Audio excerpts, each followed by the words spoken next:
the future radio. Hey, I'm your host, Brother Michael M. Hotep. It is Sunday, November 15th, 2020, and we are live. Hope everybody's doing well today. It's been a very, very busy week, and I'm here 6 days a week, and I was sitting here trying to figure out, okay, I knew what I wanted to talk about on tonight's show and some topics, but I'm like, I don't want to talk about Trump because I have to do this 6 days a week. And I'm going to have to be back here tomorrow night, 11 p.m. Eastern Standard Time, because I'm on Monday through Friday, 11 p.m. to 12 midnight Eastern Standard Time, and then Sundays, 9 p.m. to 11 p.m. Eastern Standard Time. So I said, I'm going to have to be back here tomorrow night, and I don't want to talk about Trump's ignorant behind tonight. And I'll have to be back here tomorrow night, so I'm going to have to cover coronavirus for 5 nights this week. So I don't want to spend a whole lot of time talking about coronavirus tonight, even though it is extremely important. So what we're going to do, we're going to revisit some topics I dealt with earlier in the week, dealing with history. And then we'll talk a little bit about coronavirus. We have to talk about coronavirus because what I said was going to happen here in the state of Michigan has happened. Governor Gretchen Whitmer, 6 p.m. Eastern Standard Time today, did a press conference and announced for 3 weeks, starting this coming Wednesday, announced some type of partial shutdown. Okay, partial restrictions. I said this was coming. I'm looking at the daily reports coming out from nationwide. Number one, 10 straight days of 100,000 new coronavirus cases or more in a row. And I'm looking at that, and then I'm looking at the numbers coming out of Michigan. And I said, okay, she's going to have to implement some type of restrictions. One of the things you have to do is put a ban on people eating inside of restaurants, because that's one of the main ways people get coronavirus. Okay, so we'll give you an update on what took place with that. That's extremely important. And I've been talking about house parties and how those are super spreader events as well. House parties that people are having with people they're friends with, and they think they're safe. No, you're not safe. You're letting the killer right into your house. You just open up the front door, letting the killer right into your house. You know you're not safe. So we'll talk about that. Washington Post had a big article on this. I shared earlier this week. So we know that this past Monday, November 9th, was Veterans Day, right? And on Veterans Day, we talked about African-American World War I veterans. We gave you a little history of Veterans Day and how it ties into Armistice Day, going back to November 11th. Actually, it was November 11th was Veterans Day, Wednesday. Veterans Day is always on November 11th. That ties into World War I and Armistice, a ceasefire, basically, that took place November 11th. And we dealt with some of the history of African-American World War I veterans coming back in the Red Summer of 1919. And when you had over 25 major race riots in this country. And how African-American World War I veterans used the skills they learned in the war to protect their communities. Okay. So we'll talk a little bit about that. And I have a really good clip to share with you that's about the Harlem Hellfighters. The Harlem Hellfighters, which was an all African-American regiment in World War I, the 369th regiment in World War I. Okay, so we'll talk about that. And then Benjamin Banneker's birthday. Benjamin Banneker's birthday was this past week, also November 9th. Okay, that's where the November 9th was coming from. And we know Benjamin Banneker was said to have a photographic memory. He did the surveying for the layout of Washington, D.C. He was brilliant. So we're going to talk a little bit about Benjamin Banneker, but we'll also deal with Egypt on the Potomac, because the layout of Washington, D.C. is basically a copy of the layout of ancient Egypt. And Tony Browder deals with this in his book, Egypt on the Potomac, and he deals with this on his tours. He deals with this on the tours he gives around Washington, D.C. He has a tour called Egypt on the Potomac. Tony Brown is a historian, archaeologist. He's a friend of mine. He just actually posted on his Facebook page that he's in Egypt right now doing an archaeological dig. He said while they're in Washington, D.C., rioting, he's talking about the Million MAGA March. At first, I thought they were calling it the Million Maggot March. I'm like, why are you calling yourself maggots? But it's the Million MAGA March. I thought it was the Million Maggot March. I'm like, yeah, how you gonna get a million? They're gonna get a million maggots to march down, but it's the Million MAGA March, okay? But they didn't have a million, nowhere near a million. So, oh man. So yeah, Tony Browder just did a Facebook post about that. Looks like he's doing an archaeological dig right now. But so we'll talk a little bit about Benjamin Banneker. Okay, brilliant brother. His birthday was November 9th, and then on November 6th, Friday, November 6th, I was on Roland Martin Unfiltered. I'm a panelist on Roland Martin Unfiltered now every Friday. And we talked about, one of the things we talked about was Bob Johnson. Now, Bob Johnson, founder of BET. Bob Johnson was interviewed on CNBC, okay, the business channel, NBC's business channel. He was interviewed on CNBC, and he was saying that Donald Trump's policies and his administration were better for African Americans than Joe Biden's administration was, or would be. Joe Biden's administration would be, okay? And, a lot of what he's saying just wasn't making sense. Now, it may make sense for him because of that $1.4 trillion tax cut that Donald Trump did, and through the legislative branch of the government when Republicans were in control, and 83% went to the top 10%. So that include Bob Johnson, but it just didn't make sense. Then he started talking about reparations, and that didn't make sense either. Okay, so we'll talk about that, and then also. Jerry Rawlings, past president, former president of Ghana. Jerry Rawlings passed away this week. And when I was on Roland Martin Unfiltered this past Friday, we talked about that also. So there was a good article from the Washington Post, I think it was. And we'll talk a little bit about that. Okay. All right. So on the African History Network show, we focus on educating, empowering, and inspiring people of African descent throughout the diaspora and around the world, because right now it corrects wrong behavior. What you do for yourself, what you do to yourself, and what you allow other people to do to you and get away with is based upon what you think about yourself. What you think about yourself is based upon what you have been taught about yourself. What you've been taught about yourself is based upon everything you've read, heard, and seen about yourself. So when you control the radius of a man's thoughts, you can control the circumference of his actions, because the mind can't do or teach what it doesn't know. Now we deal with a number of different topics here on the African History Network show. We deal with current events and history and politics, education, economic empowerment, entrepreneurship, love, sex, health issues, relationships, etc. Text the word Kemet, KEMET to 22828. Text the word Kemet, KEMET to 22828. To sign up for our email newsletter, and then visit our website, AfricanHistoryNetwork.com, AfricanHistoryNetwork.com. You can sign up for our email newsletter there as well. You can also donate to the African History Network, $ the AHN Show through Cash App, $ the AHN Show through Cash App. Then also through PayPal, paypal.me/the AHN Show, paypal.me/the AHN Show.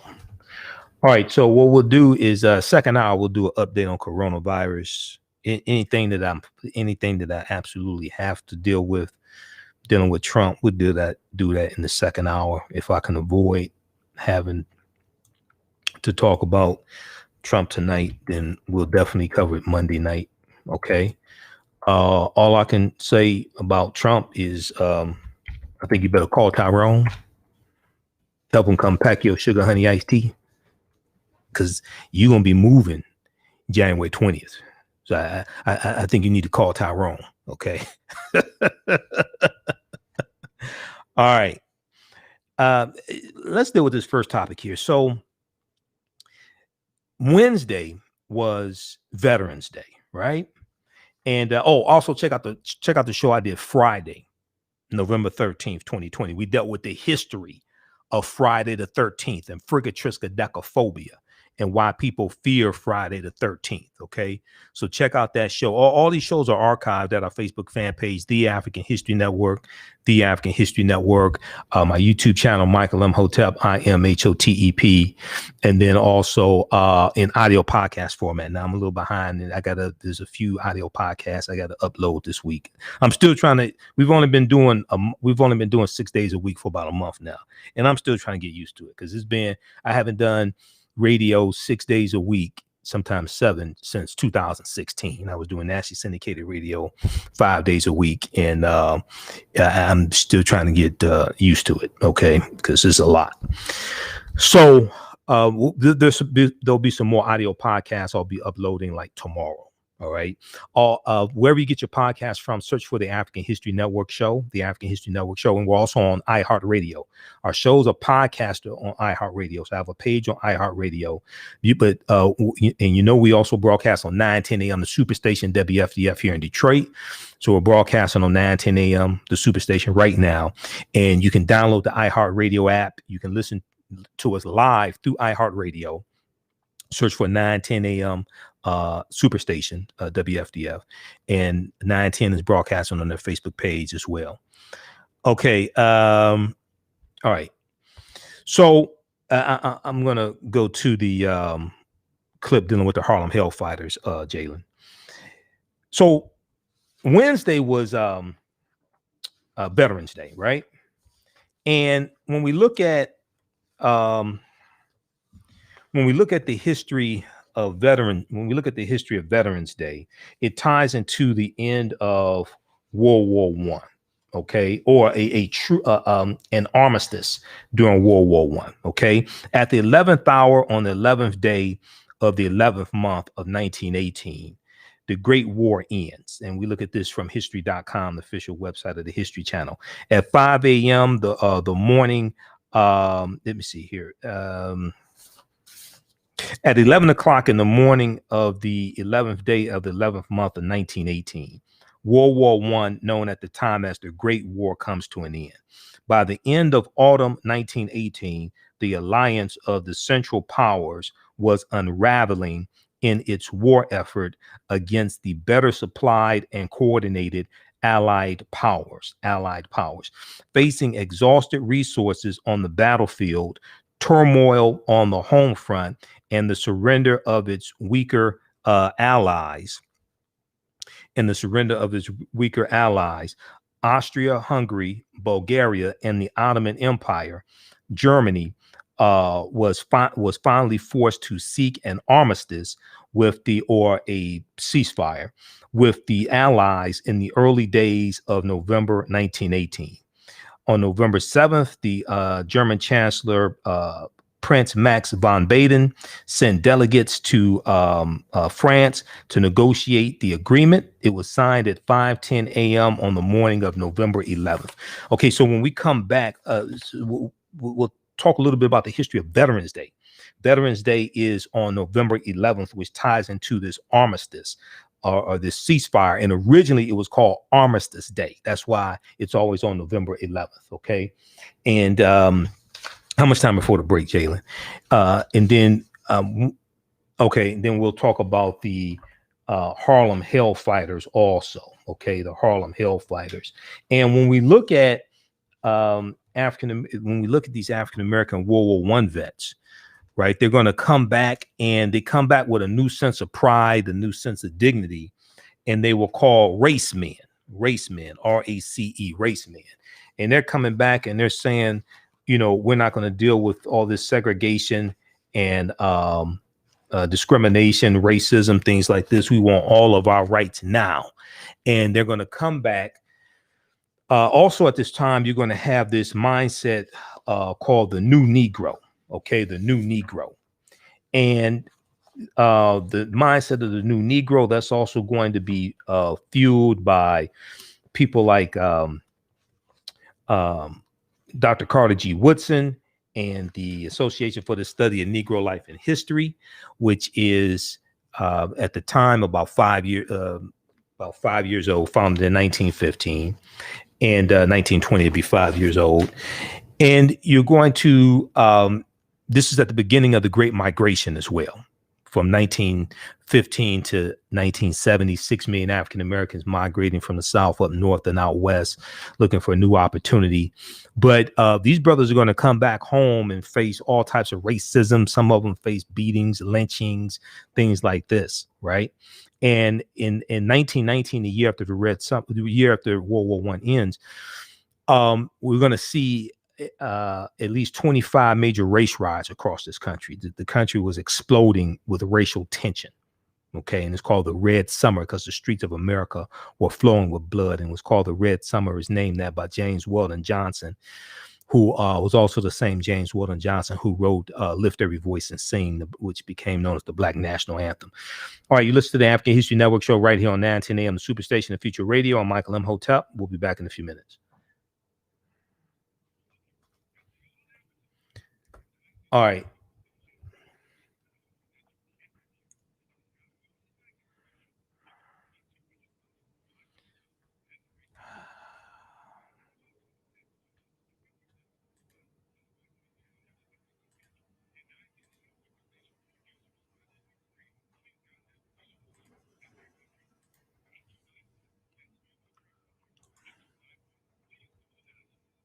All right, stand by, everybody. I gotta fix something for this segment coming up. We're having technical difficulties. Stand by. It played.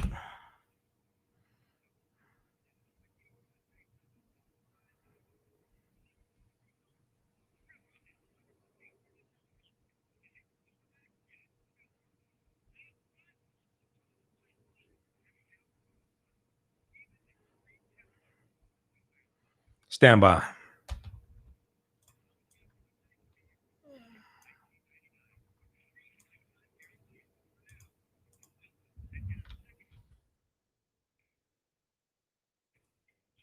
How's everybody doing today?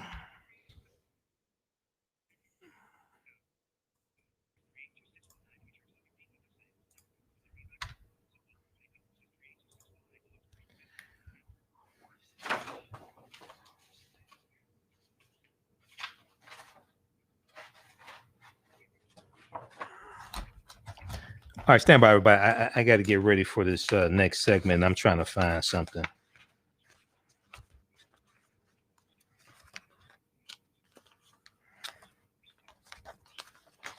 Okay. That's what I'm looking for.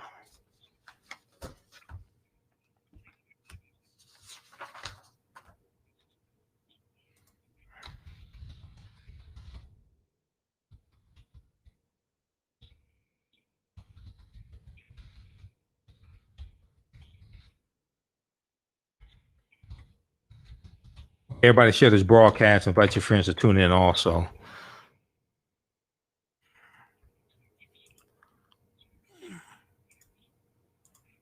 All right, we'll be back in 1 minute.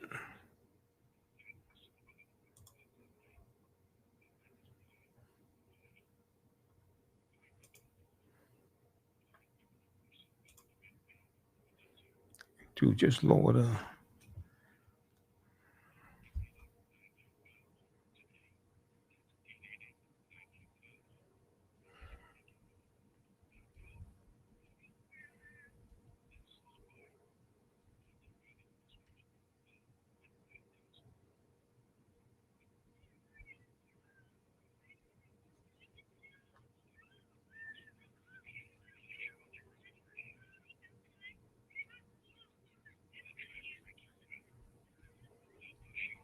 Of your sanity, because that's what kids do. But this car is your territory, not theirs. Defend it. Who makes the payment? Stand by. Who cleans it? Who drives it? You do. That's who. And in here, your word is law. So when you say you won't move until everyone's buckled up, you won't budge an inch. Until you hear that. Never give up until they buckle up. A message from the National Highway Traffic Safety Administration and the Ad Council. For more information, visit safercar.gov/kidsbuckleup. All right. How's everybody doing? So we've got TJ, we've got Patricia, SB, Donna, TJ, Robert Campbell, Glenn Ford, Sente. Also, African-American business owners, posting them in your business here on the thread of the broadcast. We'll let you know how you can advertise with the African History Network as well. Email us at customerservice@africanhistorynetwork.com, customerservice@africanhistorynetwork.com. We'll let you know how you can advertise with the African History Network on our nightly show, Monday through Friday.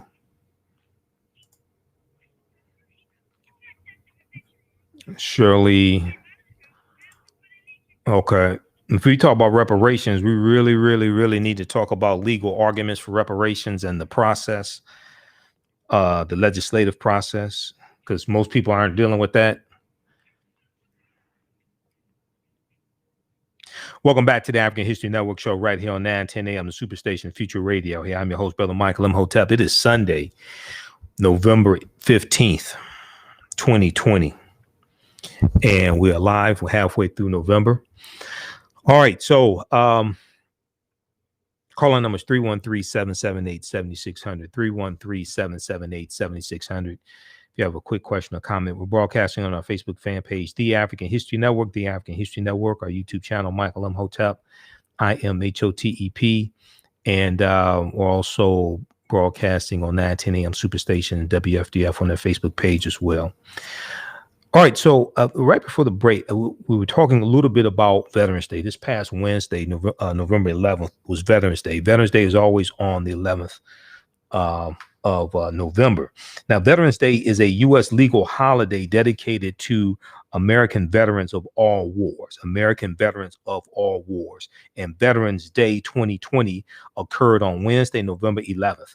Now, some history behind Veterans Day. In 1918, on the 11th hour of the 11th day of the 11th month, an armistice or temporary cessation of hostilities, or a ceasefire, so to speak, was declared between the Allied nations and Germany in World War I. At the time, what we call World War I was known as the Great War, because they didn't necessarily know a World War II was going to take place. So it was called the Great War. Now, this armistice was commemorated in many countries as Armistice Day the following year. Okay, so that'd be 1919. It was originally called Armistice Day. November 11th became a federal holiday in the United States in 1938 in the aftermath of World War II and the Korean. Armistice Day the following year, November 11th, became a federal holiday in the United States in 1938. Now, in the aftermath of World War II and the Korean War, Armistice Day became known as Veterans Day. Veterans Day. Now, the Treaty of Versailles was signed on June 28, 1919, marking the official end of World War I. Nonetheless, the armistice date of November 11th, 1918, remained in the public imagination as the date that marked the end of the conflict. 1 year later, in November 1919, U.S. President Woodrow Wilson proclaimed November 11th as the first commemoration of Armistice Day, the first commemoration of Armistice Day. The day's observation included parades and public gatherings, as well as a brief pause in business and school activities at 11 a.m. Okay. So for more information on this, visit history.com, the official website of the History Channel, and search for Veterans Day 2020. They have an article there, Veterans Day 2020, which gives some background history on Veterans Day. Now, when we look at African-American World War I veterans, okay, in the Great War, right? We've talked about the Red Summer of 1919 before, and there was a also a good article from time.com. African-American veterans hoped their World War I service. African-American veterans hoped their service in World War I would secure their rights at home. It didn't. African-American veterans hoped their service in World War I would secure their rights at home. It didn't. And this article talks about how 100 years ago so this article came out in 2018, November 12, 2018.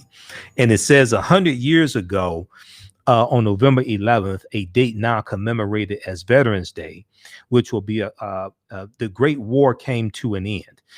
And it talks about a man named Charles Lewis, who was an African-American World War I veteran. Charles Lewis was one of 380,000 African-American soldiers who had served in the United States Army during the World War. A little over a month later, Charles Lewis, after being discharged from Camp Sherman in Ohio, was back in his small town of Tyler Station, Kentucky, Tyler, Tyler Station, Kentucky. Now, on the night of December 15th, okay, of this would be 1918, I think this was. On the night of December 15th, a police officer stormed into Charles Lewis' shack, accusing him of robbery. Charles Lewis, wearing his World War I uniform and claiming the rights of a soldier, resisted arrest and fled. He was soon captured and jailed in nearby Hickman, but by challenging white authority, a line had been crossed. Local whites were determined to teach Charles Lewis, a World War I veteran, and other African Americans a lesson. Around midnight, a mob of approximately 100 masked men stormed to the jail. Now, you remember me? Now, let me tell you right now. You remember back in June, July, when there's a whole lot of people out protesting about George Floyd in the streets, and there's a lot. I don't mean this the wrong way. I know we have white listeners to 9:10 a.m. Don't take this the wrong way, okay? All right. You remember in Harlem Nights, black people. You remember in Harlem Nights when they about to have the boxing match, and the champ told the white guy, "Whatever you do, please don't take this ass whooping personally." Okay, don't take this the wrong way. But you remember me saying it was like a lot, even here in Detroit. It was like a lot of marches popping up, right? And I didn't know who was organizing the march. I remember I was downtown one day and I see all these people walking down the Hart Plaza. And the Hart Plaza is like the heart of downtown. Okay. I see all these people walking down the Hart Plaza. And it's a march, it's a protest going on. And I'm driving by and I'm seeing a bunch of, I don't take this the wrong way, but I'm seeing, a lot of white people with signs saying F the police and all this. I'm like, what the heck is this? Right. So I'm walking away from the crowd, but people are passing me going to the protest, to where the heart of the protest is. I guess they're going to meet up there. And then and I asked about 25 people, who's organizing this march? Nobody knew. Now, I've said this before, don't take this the wrong way. But see, I'm a brother from Detroit. I ain't too quick to run up in a crowd of white people wearing masks because I'm a historian. Don't take this the wrong way. But I don't know too many stories about white people wearing masks that turn out too well for black people. I ain't too quick to run up in there, and I don't know who organizing this stuff. I know a lot of them meant well. Don't. I'm trying to tell you, I know a lot of them meant well, but this is a story. A white man wearing a mask, it ain't turn out too well for a brother. I'm just saying. Okay.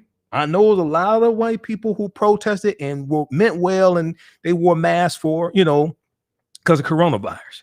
But I ain't one to run up in there, and I don't know who organizing this stuff. I don't know the people around me. That's just me, okay?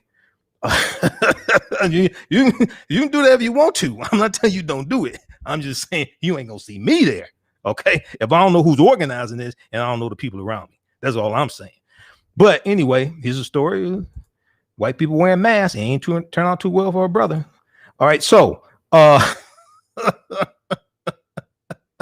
around midnight, a mob of approximately 100 masked men stormed the jail. Now, they should say white men because that's what they were. These were white men. Okay.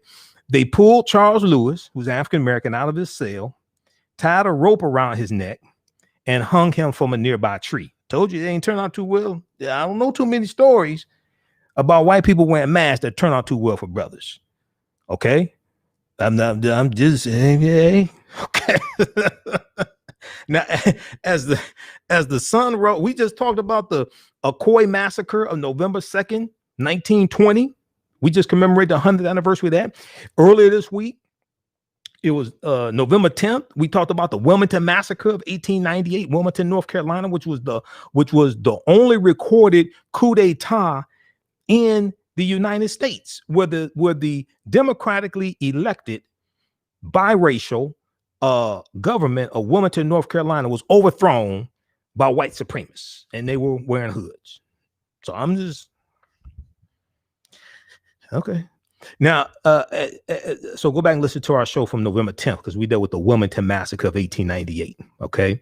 Now, as the sun rose the next morning, crowds gathered to view Charles Lewis' lynched body. While combat in France may have concluded with the armistice, okay, while combat in France may have concluded with the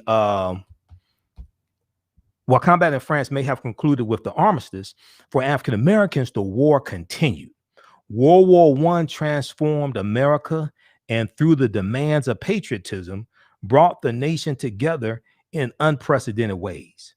But these demands also exposed deep tensions and contradictions, most vividly in regard to race.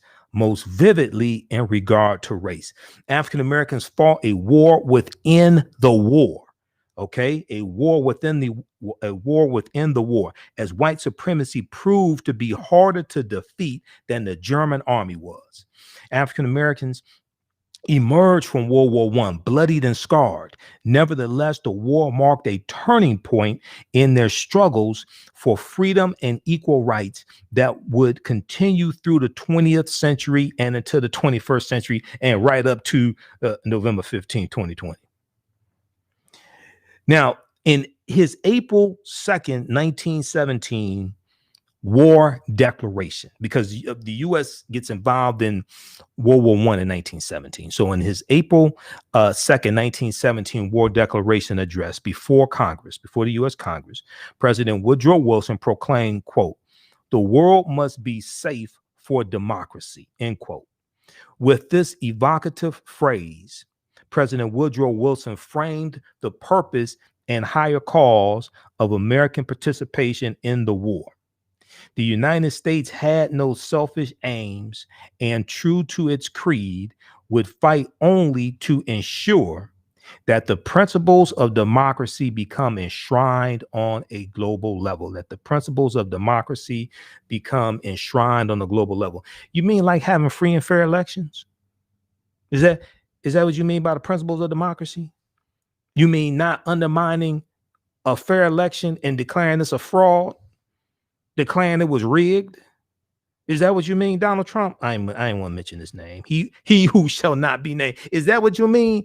This fool said that. So he admitted. Okay, let's just go here. Okay, so he tweeted today that Joe Biden won, but then he said the election was rigged, right? So let me get this straight. Democrats rigged the presidential election, but they let Mitch McConnell win. That's your argument? That's the best you got? Democrats rigged the election for Joe Biden, so he beat you by like 5 million popular votes and get 306 electoral college votes, but they let Mitch McConnell win in Kentucky. Democrats rigged the election so Joe Biden would win, but they let Cindy Hyde Smith beat Mike Espy in Mississippi. The public hanging woman, Cindy Hyde Smith, they let her beat Mike Espy, but they rigged the election. Democrats rigged the election, but they let Lindsey Graham beat Jamie Harrison in South Carolina. That's the best you've got. Okay. Yeah, you better call Tyrone. That's all I got to say. Okay. Tell him come help you pack your stuff. Okay, because it's time for you to move. All right. But anyway. All right.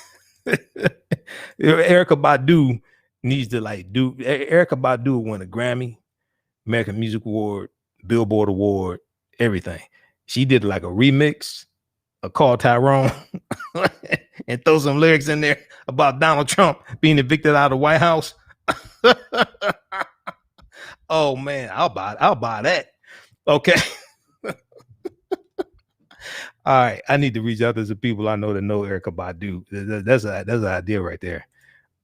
I think that'll be number one. That'll be number one record for like 20 weeks in a row. They'll play that at the inauguration. All right. Let's see here. Okay. So let's continue here. All right, let's go back to this. I'm trying to figure what the hell was I talking about? But anyway, all right. So Woodrow Wilson, April 2nd, 1917. Okay, so he gives his address. Now, before African Americans immediately recognized the hypocrisy of Woodrow Wilson's words, on the eve of American entry into World War I in 1917, democracy was a distant reality for African Americans. Disfranchisement, when it came to voting rights, disfranchisement, segregation, debt peonage, and racial violence rendered most African Americans citizens in name only. Citizens in name only. A. Philip Randolph, who would later become the president of the Brotherhood of Sleeping Car Porters, a young socialist and editor of the radical black newspaper, The Messenger, spoke for many African Americans when he wrote, quote, "We would rather make Georgia safe for the Negro.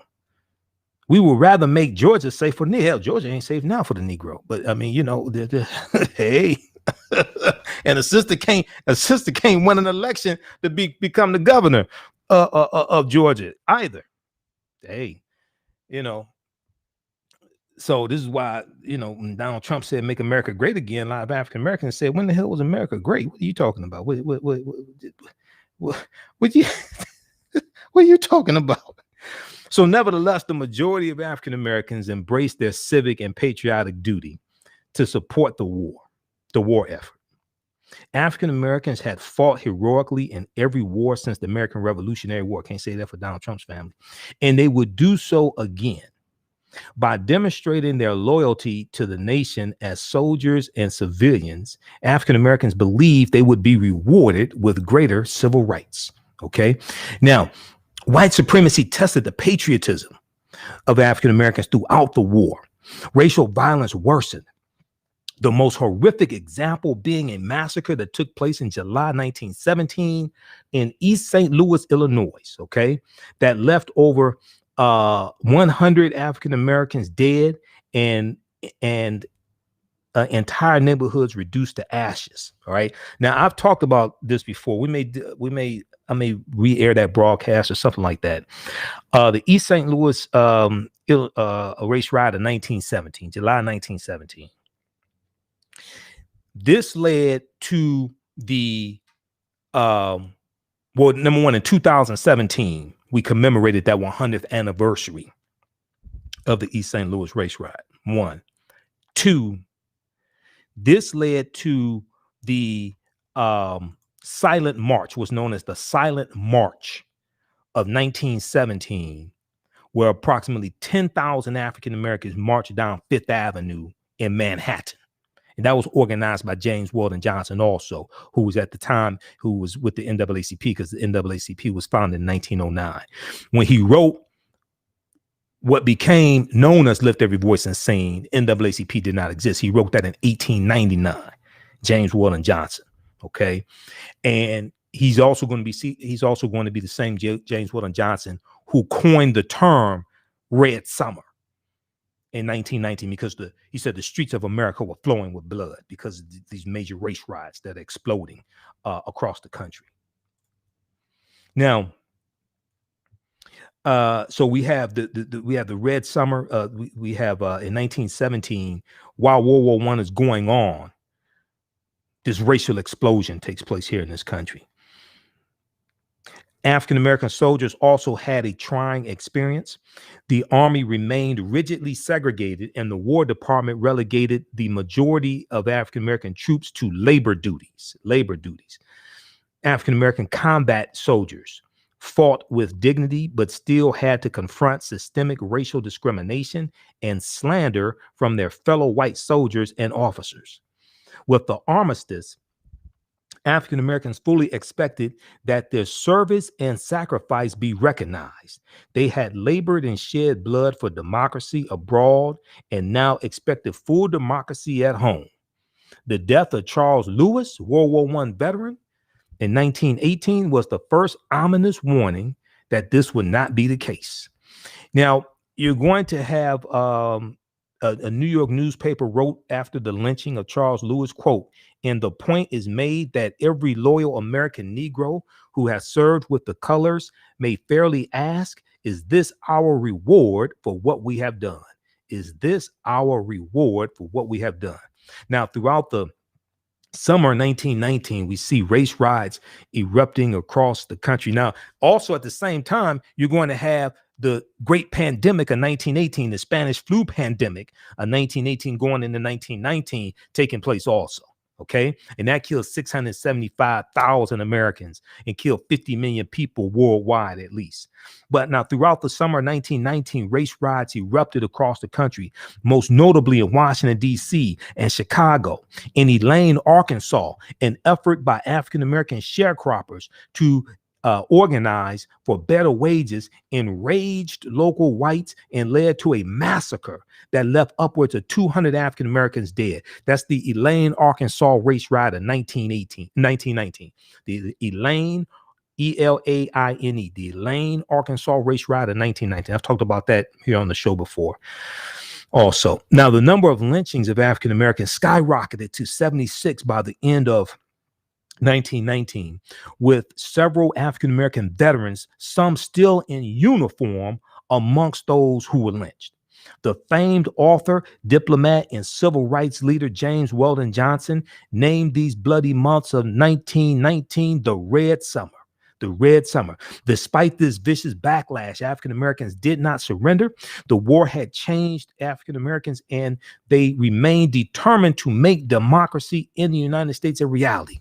A generation of what were known as the New Negro or New Negroes, infused with a stronger racial and political consciousness.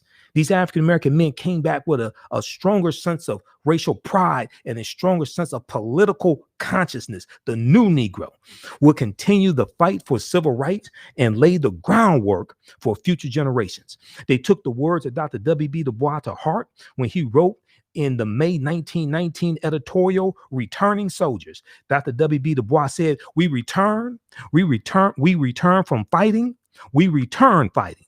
Make war for democracy. We saved it in France, and by the great Jehovah, we will save it in the United States of America, or know the reason why. We will save it in the United States of America, or know the reason why, end quote.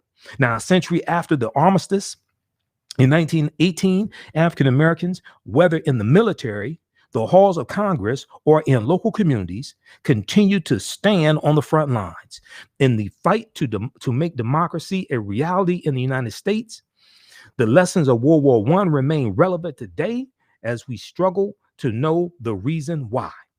Okay, so this is a great article from time.com by Chad Williams.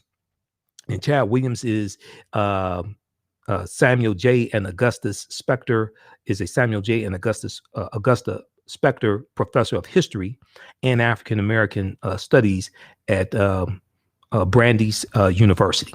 So check this out here from time.com. African American veterans hoped their service in World War I would secure their rights at home. It didn't. Then history.com has a really good article dealing with Red Summer of 1919, how Black World War I vets fought back against racist mobs. And they talk about Henry Johnson and the 369th Regiment, also known as the Harlem Hellfighters. The Harlem Hellfighters. Let's go to this clip here from history.com about the Harlem Hellfighters and World War I. The Harlem Hellfighters was a regiment of New York National Guardsmen in the First World War. They were set up to fail by their own government. They were humiliated, degraded, eventually given to the French army as a throwaway. And they ended up coming home as one of the most decorated units in the entire U.S. Army. The Harlem Hellfighters are one of the most important regiments in American history. In World War I, they helped to establish to the entire world the power of Black soldiers in the military. It was very difficult at that time for African Americans to get into the United States military because there was this perception that African Americans would not do well in battle. They had to overcome the prejudice of their own countrymen and yet also perform ably on the battlefield. Like so many units of African American descent, when they go overseas, they're not sure what they're going to do. Are they going to fight as infantry? Or are they going to be stevedores and load ships? Or are they going to be labor units and cut wood? And so they're committed to labor duty. They're unloading ships, building the trains, those type of support services. And as you can imagine, these men have been trained and they're willing to fight. They're ready to fight. And this is stressful for them. They were finally given to the French army, which in a way was an even greater insult because in the First World War, when the United States entered, General Pershing, the commanding officer, was very clear that American forces would not be fed piecemeal into the French and British army. The French and British wanted reinforcements. And Pershing said, absolutely not. When Americans join this war, they will fight as an American force under an American flag led by an American general. ... Except for the black guys. You can have them.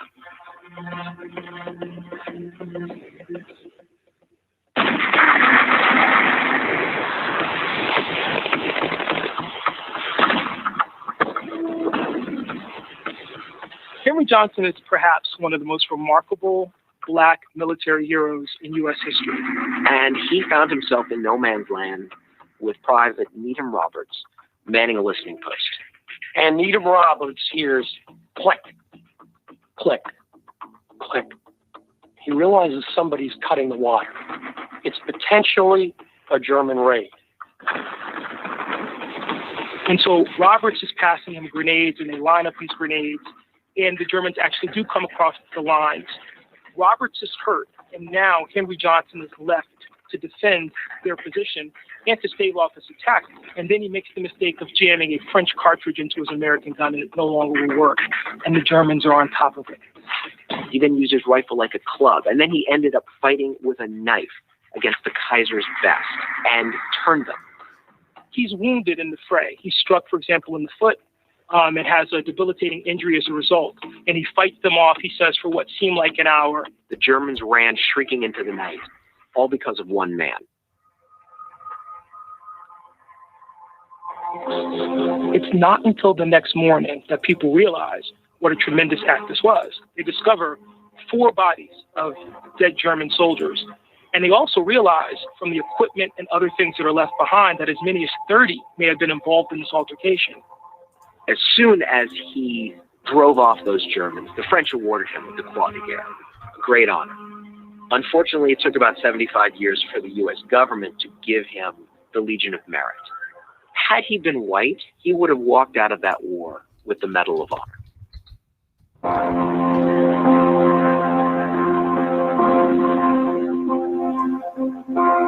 What was so shocking to me when I began to research the story of the Hellfighters was that after they had performed so magnificently in combat, the United States government actually sent a memorandum to the French government, essentially implementing Jim Crow, essentially saying, don't give them some notion that they are equals, because we don't want them taking that notion back to the United States and demanding equality. When he comes back to the United States, he's not awarded the Purple Heart. There's no notation in his military record of his injury. And so he winds up not being able to work because of this injury. He doesn't get any kind of assistance from the army or from the government as a result. And he ends up dying in 1929 penniless. So it again shows the paradox. Here's this great story of valor and of courage on the part of the soldier, and ultimately he comes back to a nation that doesn't honor that sacrifice.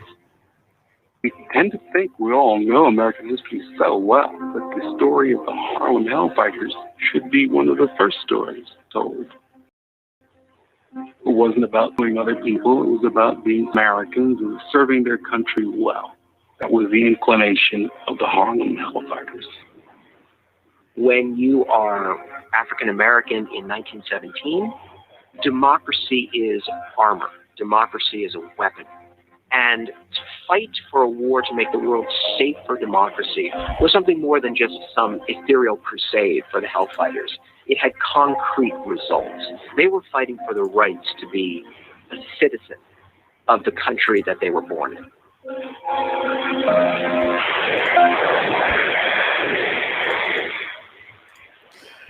All right. So that's from history.com, official website of the History Channel. And that's on YouTube also, the Harlem Hellfighters. Check that out. They have a lot of good snippets at their YouTube channel. All right, we're coming up on a break. And when we come back, we're going to talk a little bit about this interview that Bob Johnson did on CNBC talking about African Americans, but he was talking to a white woman. He was talking to a white woman. Though I find that confusing. Why don't you come to African American media to talk about African American issues like that? Because he was talking about how Donald Trump and Donald Trump's policies are better for African Americans than Joe Biden, but he's on a white network talking to a white woman. Come have that conversation with African Americans, like African American journalists, things like that. Listen to the African History Network show right here on 910 a.m. the Superstation and Future Radio. I'm Michael M. Hotep. We'll be back in a few minutes. Stand by, everybody. I got to get ready for this next segment. Okay, we're going to post the link here to this article. This is from time.com that I talked about, the World War I veterans. If you'd like to stop of information, you can donate to the African History Network, $ the AHN show through Cash App. $ the AHN show through Cash App, and also through PayPal, paypal.me/the AHN show. Okay, that helps us keep doing the research, broadcast 6 nights a week, stay on the air, everything. Okay, give me a minute here. Michelle and Felicia, thanks for following me on Instagram. It's Michael M. Hotep on Instagram. IMHOTEP. All right, let's get ready for this Bob Johnson segment.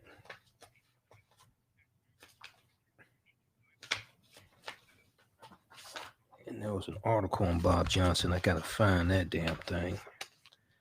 I tried to clean off my computer. I had literally 100 articles stacked on the keyboard of my computer, like 50 articles in 2 stacks. And now I can't find stuff.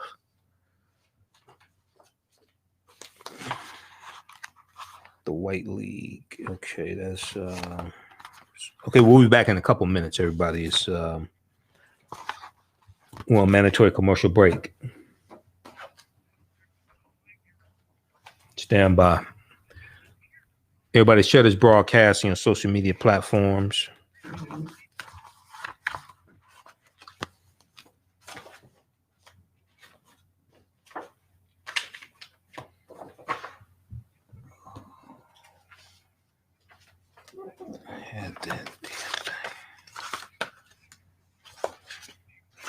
I have articles all over the office too. I need to throw some of this stuff away.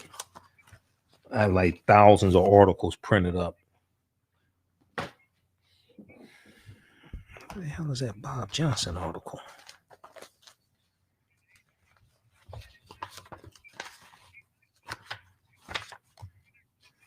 Stand by, everybody. We'll be back from break in, I think, 2 minutes.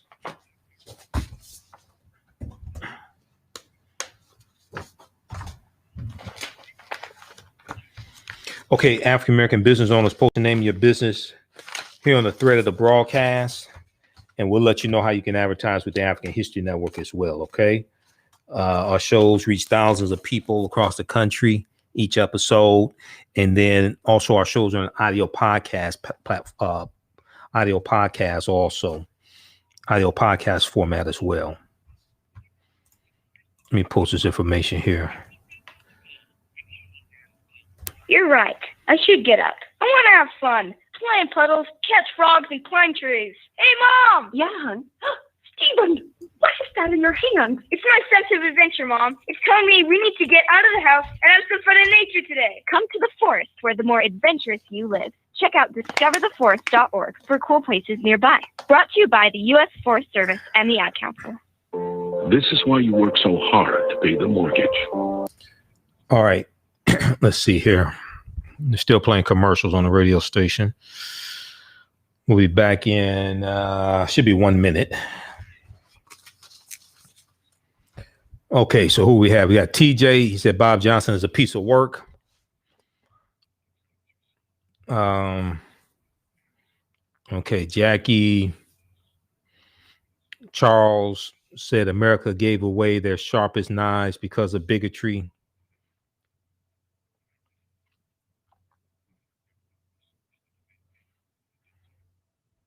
Yeah, Patricia, Linda, Blake, how you doing? Peace, brother.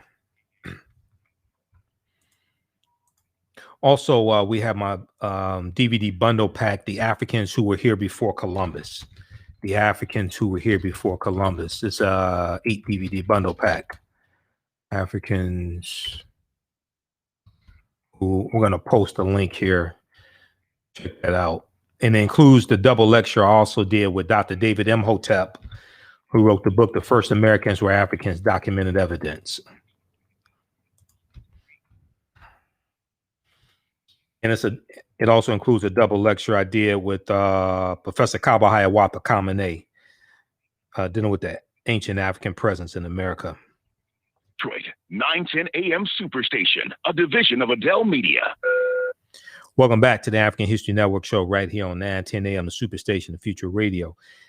Hey, I'm your host, Brother Michael M. Hotep. It is Sunday, November 15th, 2020, and we are live. And remember, we're here 6 days a week now, Monday through Friday, 11 p.m. to 12 midnight, 11 p.m. to 12 midnight. And then Sundays, 9 p.m. to 11 p.m. I've been in this time slot for Sundays for 4 years. I'm not giving it up. Invoke said, give it up, turn it loose. I ain't giving this up. No, we're still here every Sunday night, 9 p.m. to 11 p.m. Eastern Standard Time. People pretty much know this all across the country. But we're on Mondays, 9 p.m. Mondays, 11 p.m. to 12 midnight Eastern Standard Time also. All right. So we know this past Wednesday, November 11th, was Veterans Day. So shout out to all the veterans. Thanks for your service. Shout out to my dad as well, who's a veteran. So in our first hour, we dealt with some of the history of Veterans Day, and we talked about African-American World War I veterans and how they were mistreated when they came back to the U.S. and how they were fighting for first-class citizenship, fighting for all their rights, etc. And if you go back and watch the show I did November 11th, we got deeper into this information. Okay. And one of the things I talked about was the origin of the DAP handshake, the DAP. Okay. When you see brothers with the fist bumps and all this stuff, the DAP. DAP is an acronym which means dignity and power, dignity and power. And it was created by African-American soldiers in the army in Vietnam. Okay. As a symbol of a bond between African-American Vietnam soldiers that they will look out for one another. I'm not above you. You're not above me. We're equal and we're going to look out for one another. Okay. So go check that out. And there's an exhibit called 5 on the Black Hand Side, not the movie from the 70s, but 5 on the Black Hand Side. It's a pictorial exhibit. It's an exhibit of photographs that tells like the history of the DAP, things like that. So we talked about that on our November 11th, 2020 show. So November 6th, 2020 on Roland Martin Unfiltered. We talked about Bob Johnson and Bob Johnson's interview on CNBC. Okay. So BET founder Bob Johnson told CNBC that he felt voting Democratic gives African Americans, quote unquote, minimal return. Now that's very interesting because Republicans keep trying to take away what we have. Republicans keep trying to reverse what we have and pass laws to take away what we have. Affordable Health Care Act. They tried to shut down. They wanted to pass a little weak criminal justice reform bill, or the bill dealing with police reform behind the killing of George Floyd. The one that Democrats were pushing was much stronger. So I find it very interesting that Bob Johnson said that. Now, during an interview with CNBC, Bob Johnson explained that he doesn't see the Democratic Party as a good choice for African Americans altogether. He said, quote, I think Black Americans are getting a little bit tired of delivering huge votes for the Democrats and seeing minimal return in terms of economic wealth and closing the wealth gap, the job creation and job opportunities, end quote. Johnson, the millionaire, entertainer, magnate, and philanthropist, told CNBC's Hadley Gamble. Now, he didn't talk about how Republicans are constantly trying to block bills that are beneficial to African Americans that Democrats pass, like in the House of Representatives. He doesn't talk about that, but okay. They don't want to deal with that. Okay. Now, during Friday's November 6th edition of Roland Martin Unfiltered, Roland's panel, including yours truly, deconstructed Bob Johnson's comments. Press play. One Bob lives in, but the ones that our families live in. We can. Did you cue it up at the right mark? Go through again Trump's court system. Trump has gutted civil rights all across the federal agencies. He's gutted diversity training. So, Bob, how could you come to the conclusion that 4 more years of Donald Trump would not somehow affect Black people? If Donald Trump got 4 more years, he would be able to appoint 200 more federal judges. There are only 900. He will appoint half of the federal judiciary in America. These will be people 30 to 45 years old. Bob, you don't think that has an impact on Black people? Press play. It didn't show up in the past 4 years in terms of economic opportunity. Yeah. And so today, I don't see what the Black community has gotten over the past 8 years of Democratic leadership, or what, as I said, Joe Biden's put on the table. I've heard things like reparations. Well, I can guarantee you that there will be no bill coming out of Joe Biden if he's elected, because it won't pass the House, it won't pass the Senate, because this country does not really believe in reparations. Okay, see, now I'm confused. Now, this is the last point right here. I'm going to bring my panel in. I'm really confused right here. Go to my iPad for this headline. BET founder Robert Johnson calls for $14 trillion in reparations for slavery. So Robert Johnson hits Biden on reparations, but then turns right back around and says, Michael, that the votes are not there, so therefore they won't vote for reparations.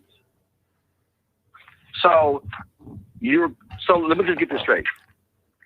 So you, Bob Johnson, have called for reparations. You're criticizing Biden because he has not embraced reparations. Yet you, Bob Johnson, then admit in the very same conversation that the votes reparations are not there. So if you're Bob Johnson, if you're Joe Biden, and the votes are not there for reparations, why would you actually include it in your plan? And then Bob Johnson says that America is not ready to go there. Mm-hmm. So why would Joe Biden put it in his plane if he knows the same thing that you know. What you heard there was, and again, I invited Bob to come on the show to discuss this. Mm-hmm. What you heard there is an African American of means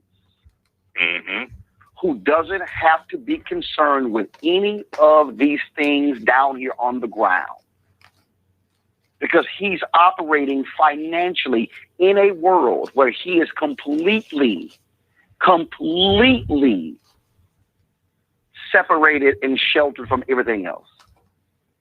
Yep. Bob, when you're on private planes, you're not worrying about police brutality. You're not, when you're living with multiple houses on islands, you're not actually worried about racism by TSA or flight attendants on planes. And so I take exception to so many things that he says because the data is simply not there to back it up. Michael Vinyambe. Yeah. Well, Roland, he said a lot, brother. Let's break this down very quickly here. Page 22 of Biden's plan to empower Black America, tackle systemic racism, and support a study of the continuing impacts of slavery. Okay. Now, Bob Johnson is partly correct when he said the votes are not there in the House and the Senate right now, because Mitch McConnell already said if he stays in the majority leader, reparations is dead on arrival in the Senate. But Donald Trump is against reparations. This is what I don't understand. Donald Trump is against reparations. Donald Trump doesn't even want support HR 40. Okay. Then we look at African American owned businesses. Forbes.com had the article back in August dealing with how 41% of Black-owned businesses have gone out of business since April of this year because of the coronavirus economy. Is probably at least 50% now. When we look at opportunity zones, you posted the article also, Roland, Trump's unsupported claim about opportunity zone investments on patcheck.org. You posted that a few weeks. Totally unsupported. It's not only is it totally unsupported, when you actually read this, the $100 billion that Trump is throwing around as an investment, that's over the course of through 2028. That's through the year 2028. But that's $100 billion, and that's not even real. That's not even real investment. That's what we think might happen. And that's what we think. That's what we think might happen. Okay. And then you look at the article from October 23rd, 2020 from NBCnews.com. Trump is touting opportunity zones as a huge success with no proof. So this doesn't make sense. Now, when you read the statements that Bob Johnson made about reparations, I read them. I read them. He talked about $14 trillion, right? When you read what he says about it, he says that will mainly go back into the economy and support Black-owned businesses. Well, 97% of our dollars are spent with people that don't look like us. So what he's saying is reparations is largely going to benefit white business. That's what he's saying. When you go read his comments. Hey, pause it right there, Jalen. I'll leave it with this, Jalen, pause it right there. Johnson. Pause it right there. Just back it up 10 or 20 seconds, okay? So this is what Bob Johnson said. When you go read the articles, and even face-to-faceafrica.com had an article a few months ago dealing with Bob Johnson saying that the U.S. owes African Americans $14 trillion in reparations, okay? You've heard me say before, if somehow we ever get reparations, the majority of reparations should not be in the form of money. Because if we all got $1 million a day, white people will have it all back this time next week. And the only thing we would have done is stimulated their economy. That's basically what Bob Johnson said also. Okay. Read the article about this interview he did with CNBC. This is at CNBC.com. BET founder Robert Johnson says voting Democrat gives Black Americans minimal return. BET founder Robert Johnson, says voting Democrat gives Black Americans minimal return. Okay, read that full article. Let's go back to the clip, Jalen. Reparations is largely going to benefit white businesses. That's what he's saying. When you go read his comments, okay? Then lastly, I'll leave it with this, brother. Bob Johnson didn't talk about the devastating impact that coronavirus has had on African Americans. When you look at earlier, October 16, 2020, 8 million Americans slipped into poverty amid coronavirus pandemic, new study says. The majority of them were African Americans and Hispanics. when we look at the devastating impact that coronavirus has had, means of you still have about 25 million people unemployed, a lot of them African Americans, losing health insurance. 20% of the 236,000 deaths are African American. Notice how he doesn't even talk about the devastating impact that coronavirus has had on us. So he's totally out of touch. Okay, and you know I applaud him for taking a $500,000 investment from John C. Malone. I think it was. They invested early on in BET. Okay, and building the empire. But when you get people like this, brother, and they talk about the black community, they don't live in the black community usually. So they totally. But Naomi, go ahead. No, I was going to say, I don't think this has anything to do with reparations or policy. I think Bob Johnson is thinking with his wallet. And quite frankly, most people, black or otherwise, don't have access to the level of wealth and the level of insulation that Bob Johnson has. And I'll pick up on a bead that Michael was talking about with the coronavirus. One of the things besides the dead, we don't know what's going to happen to the long-term coronavirus injured, many of whom are black and brown people, and we don't know what their health outcomes are going to look like, much less whether they can get employed again if they are able to maintain or have employment. So I think Bob Johnson here is talking in circles. What he wants to say is, Donald Trump is good for me financially, and I like him. And this has nothing to do with other black people. And that's it. And that's all Bob should really just say. It's good for me. It's good for me as a rich guy. It really ain't about us. Okay. Yeah, pause it there. Okay, thanks, Jalen. All right, so check out the article. Those watching on our social media platforms, we're gonna post this link here. This is from CNBC.com. The full interview with Bob Johnson is in here, in this article, and also the comments he made about reparations, which really don't make sense. Now, well, part of what he said makes sense. BET founder Bob Johnson calls for $14 trillion of reparations for slavery. Okay. But then he said he called for it, but then he admitted in this interview here on CNBC, the votes aren't there. This is what I've been saying. And some people get mad at me. You know, I'm all for reparations. Y'all know this, but I ain't for playing games with our people either. I'm for making legal arguments for reparations. I'm for making legal arguments for reparations. This is why this goes back to Article 1, Section 9, Clause 1 of the U.S. Constitution, which laid the foundation for the U.S. international transatlantic slave trade to be abolished March 2nd, 1807 by the U.S. Congress. And that law went into effect January 1st, 1808.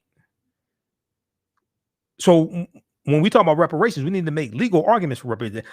Look, what I say may go outside the circumference of your own awareness. How many of y'all ever read how many of you all have ever studied the history of slavery? Some people may not like this, but I really don't give a damn. How many of y'all have ever studied the history of slavery? Raise your hands. Give me a thumbs up or something. Just say, I studied the history of slavery. Okay. How many, everybody watching, let me know. People talking about the for reparations. How many of y'all have actually studied the history of slavery in this country? Let me ask you a very simple question. Where'd you read that slaves were supposed to be paid? Is this thing on? Let me ask this question again. How many of you all have ever studied the history of slavery in this country? Where did you read that slaves were supposed to be paid? We know it was morally wrong. We know it was unjust. We know it was not right. But when you go to lawmakers who write laws, you don't argue morality. You argue law. This is part of the problem with the whole argument. Why aren't you making a legal argument? A legal argument is rooted in U.S. Constitution. Article 6 of the U.S. Constitution clearly tells you that the U.S. Constitution, all of the previous treaties and all of the subsequent treaties are the supreme law of the land. So why are you arguing morality as opposed to law? When you go look at the U.S. Supreme Court case of the Amistad slave ship of 1841, ruled by the U.S. Supreme Court. How many people saw the movie Amistad, 1997? Joseph St. Q, Give Us Free. Jamon Hansu, right? Why were those Africans on that ship set free? They were set free because the U.S. Supreme Court ruled that it was illegal for that slave ship to come into U.S. waters in the first place. Why? Because the international transatlantic slave trade had already been abolished. When was it abolished? It went into effect January 1st, 1808. All of those ships that came in from January 1st, 1808 to June of 1860, the Clotilda in Alabama, all that was illegal based upon federal law, based upon the U.S. own laws. So why are we arguing law as opposed to morality? If you want to argue morality, you go to church. You want to argue law, you go to lawmakers. Because lawmakers write law. They don't legislate morality. They write law. Listen to the African History Network show right here on 910 AM Superstation Future Radio. I'm Michael Imhotep. We'll be back in a few minutes. Stand by, everybody.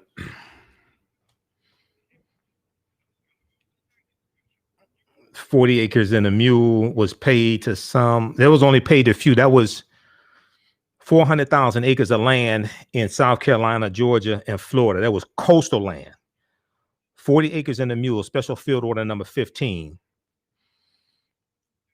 That went to about 40,000 African Americans, former slaves. Went to about 40,000 of them. It was 400,000 acres of land broken up into plots of up to 40 acres.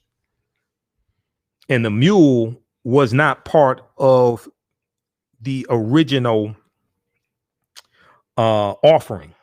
The mule came later, and the mule was leased to them. The mule wasn't free. We'll continue this on the other side of the break.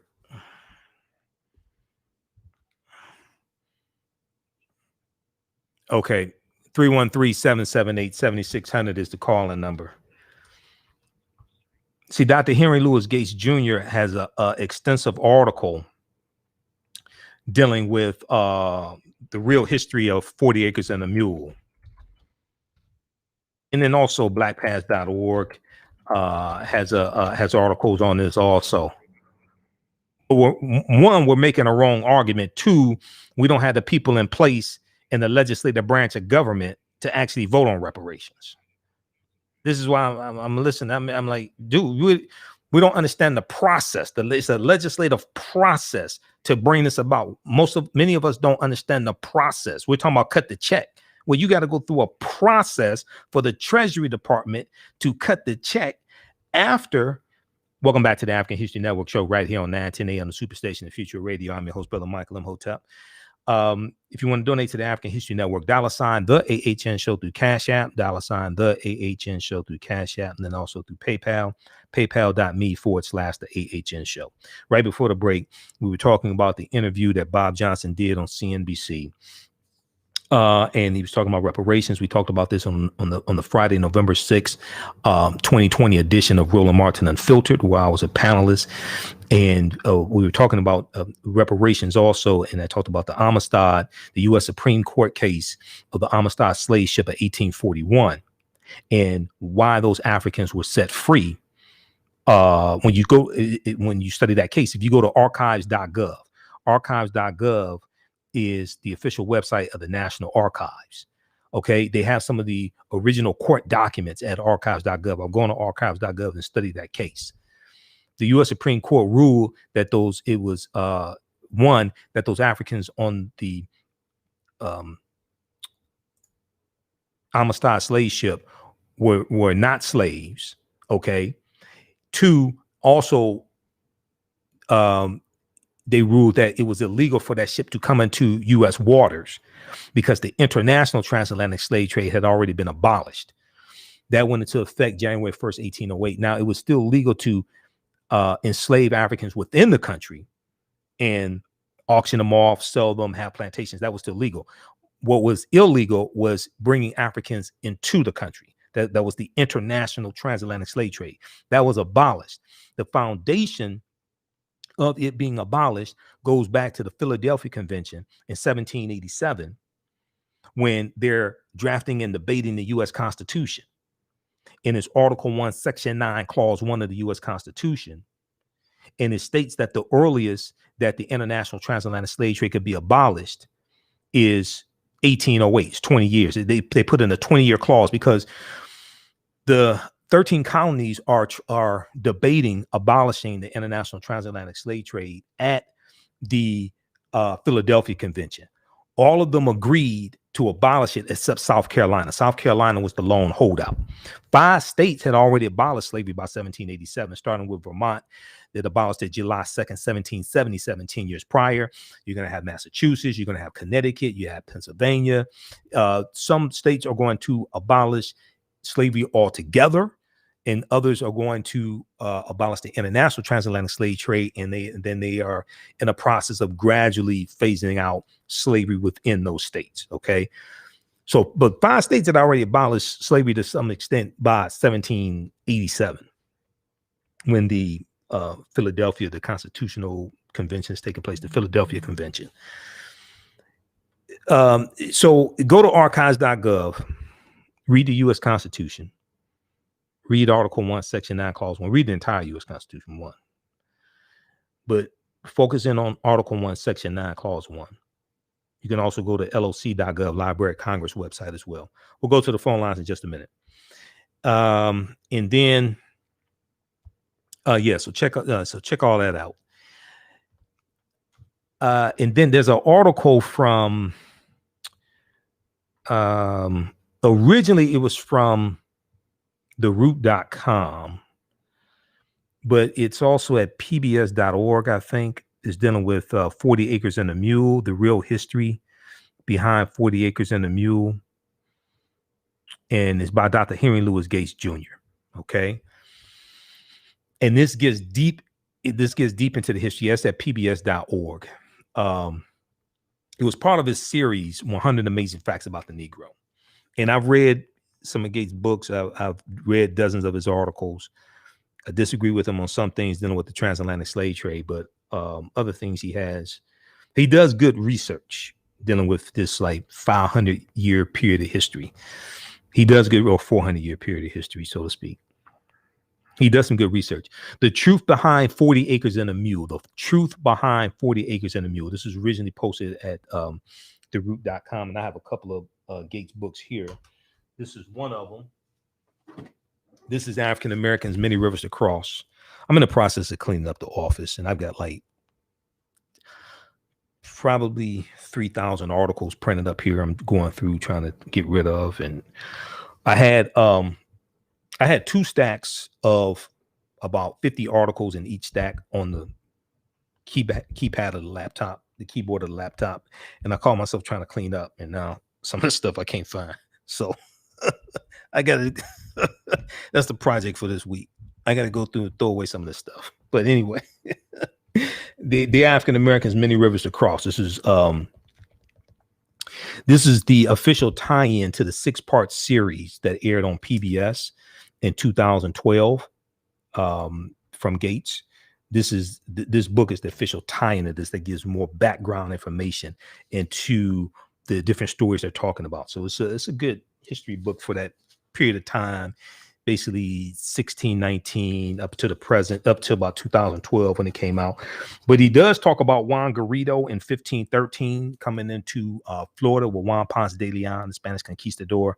And Juan Garrido was born in West Africa in 1480.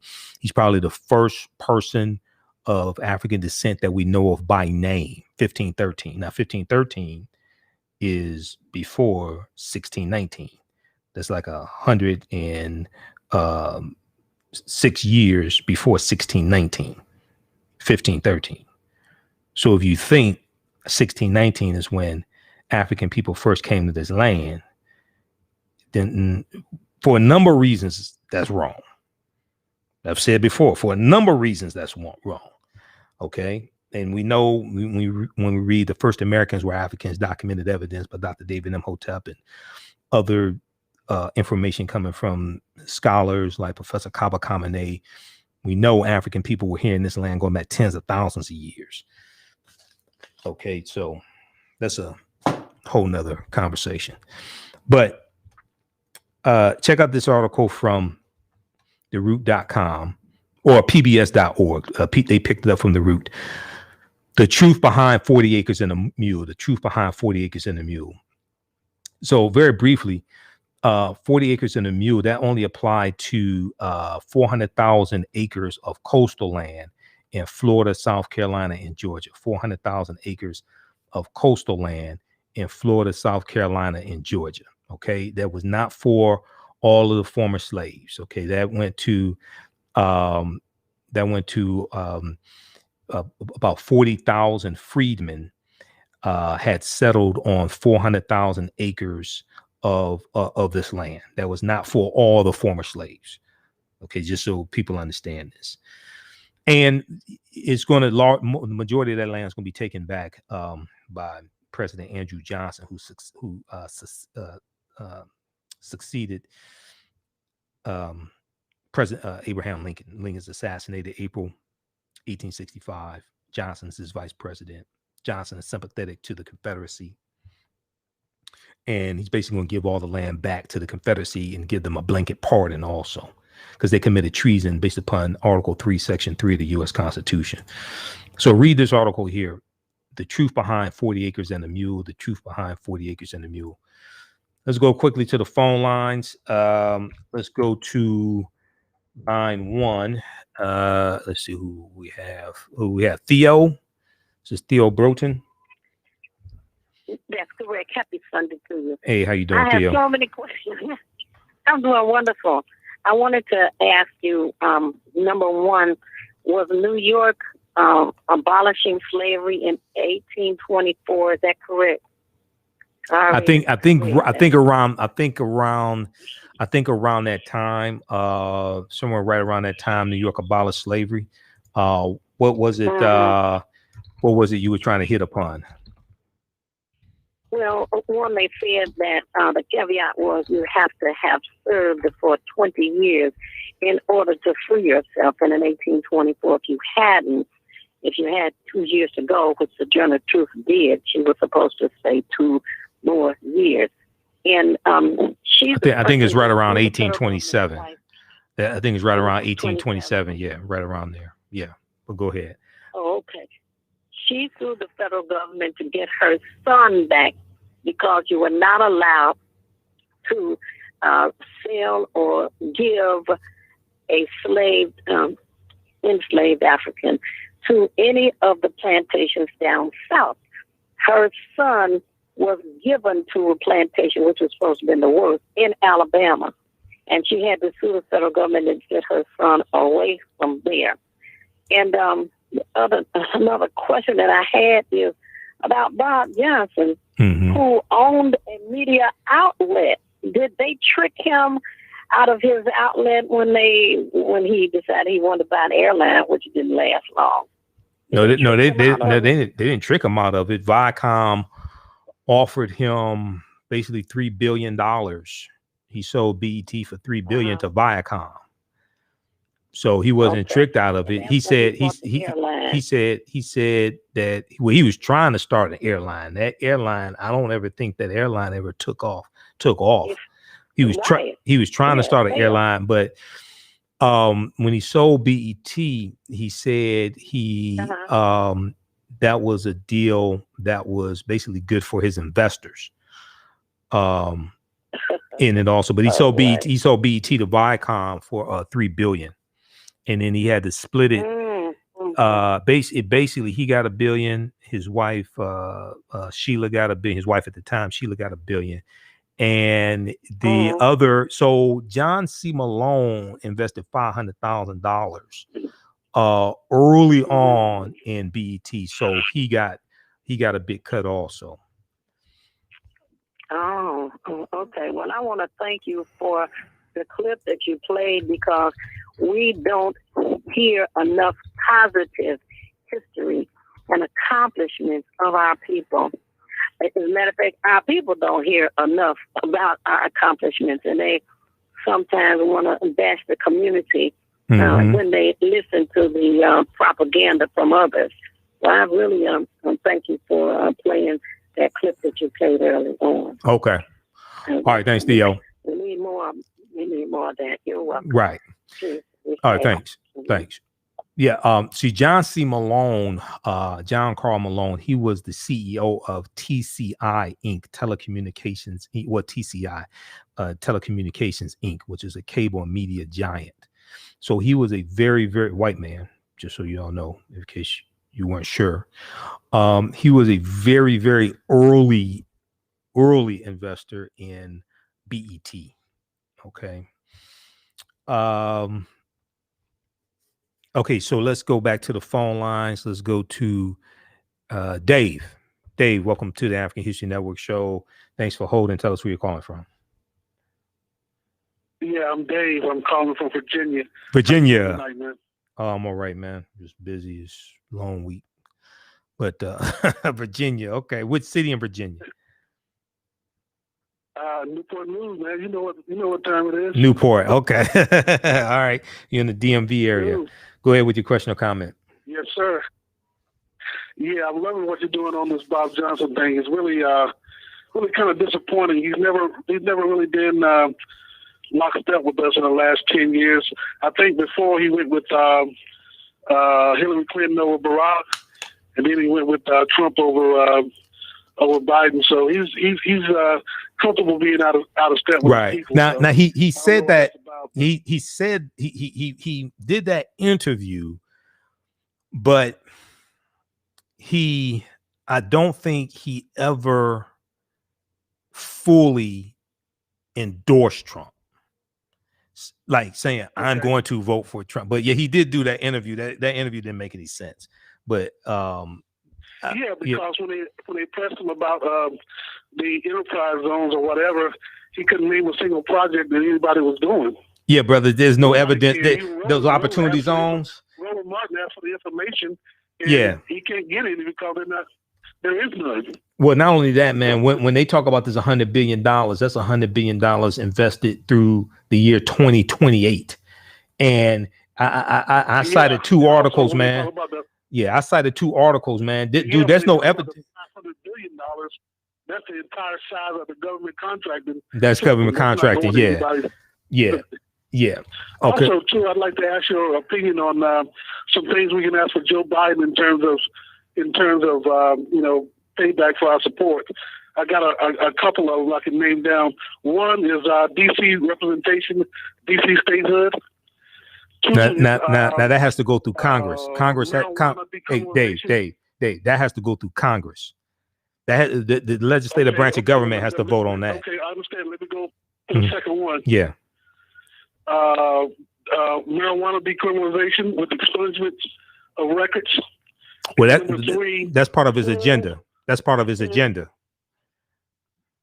Okay, and also number 3, full open relationship with the government of Cuba. It doesn't make any sense to have relations with Vietnam, Russia, and China, and not have a relationship with Cuba. With set aside for black businesses to do business with Cuba. What do you think about those 3?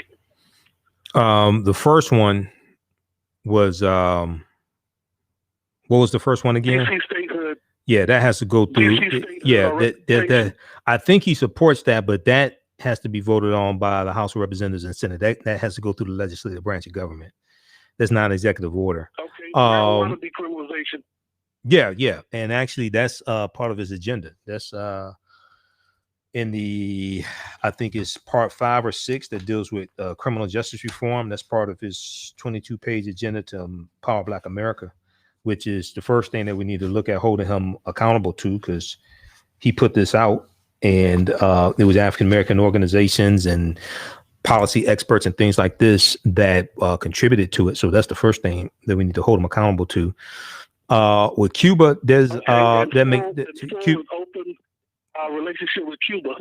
Well, that was along the lines of where President Obama was moving towards, opening, dealing with the relationship between the U.S. and Cuba, and that was reversed. If I remember correctly, that was reversed under Trump. So we need minority. We need set asides for black businesses and to do businesses with Cuba. Maybe it's kind of to kind of rev up our international trade a little bit. If you understand where I'm going. Yeah. That would be important. That would be important. Now, if they open it up. Hopefully, Asana Shakur is not still in Cuba. I think she is. Hopefully, she's not. If they restore relationships with Cuba and open it back up, hopefully she would have left. Hopefully, we have enough sense. Somebody in the CDC would decide to, make sure that she's not treated unfairly.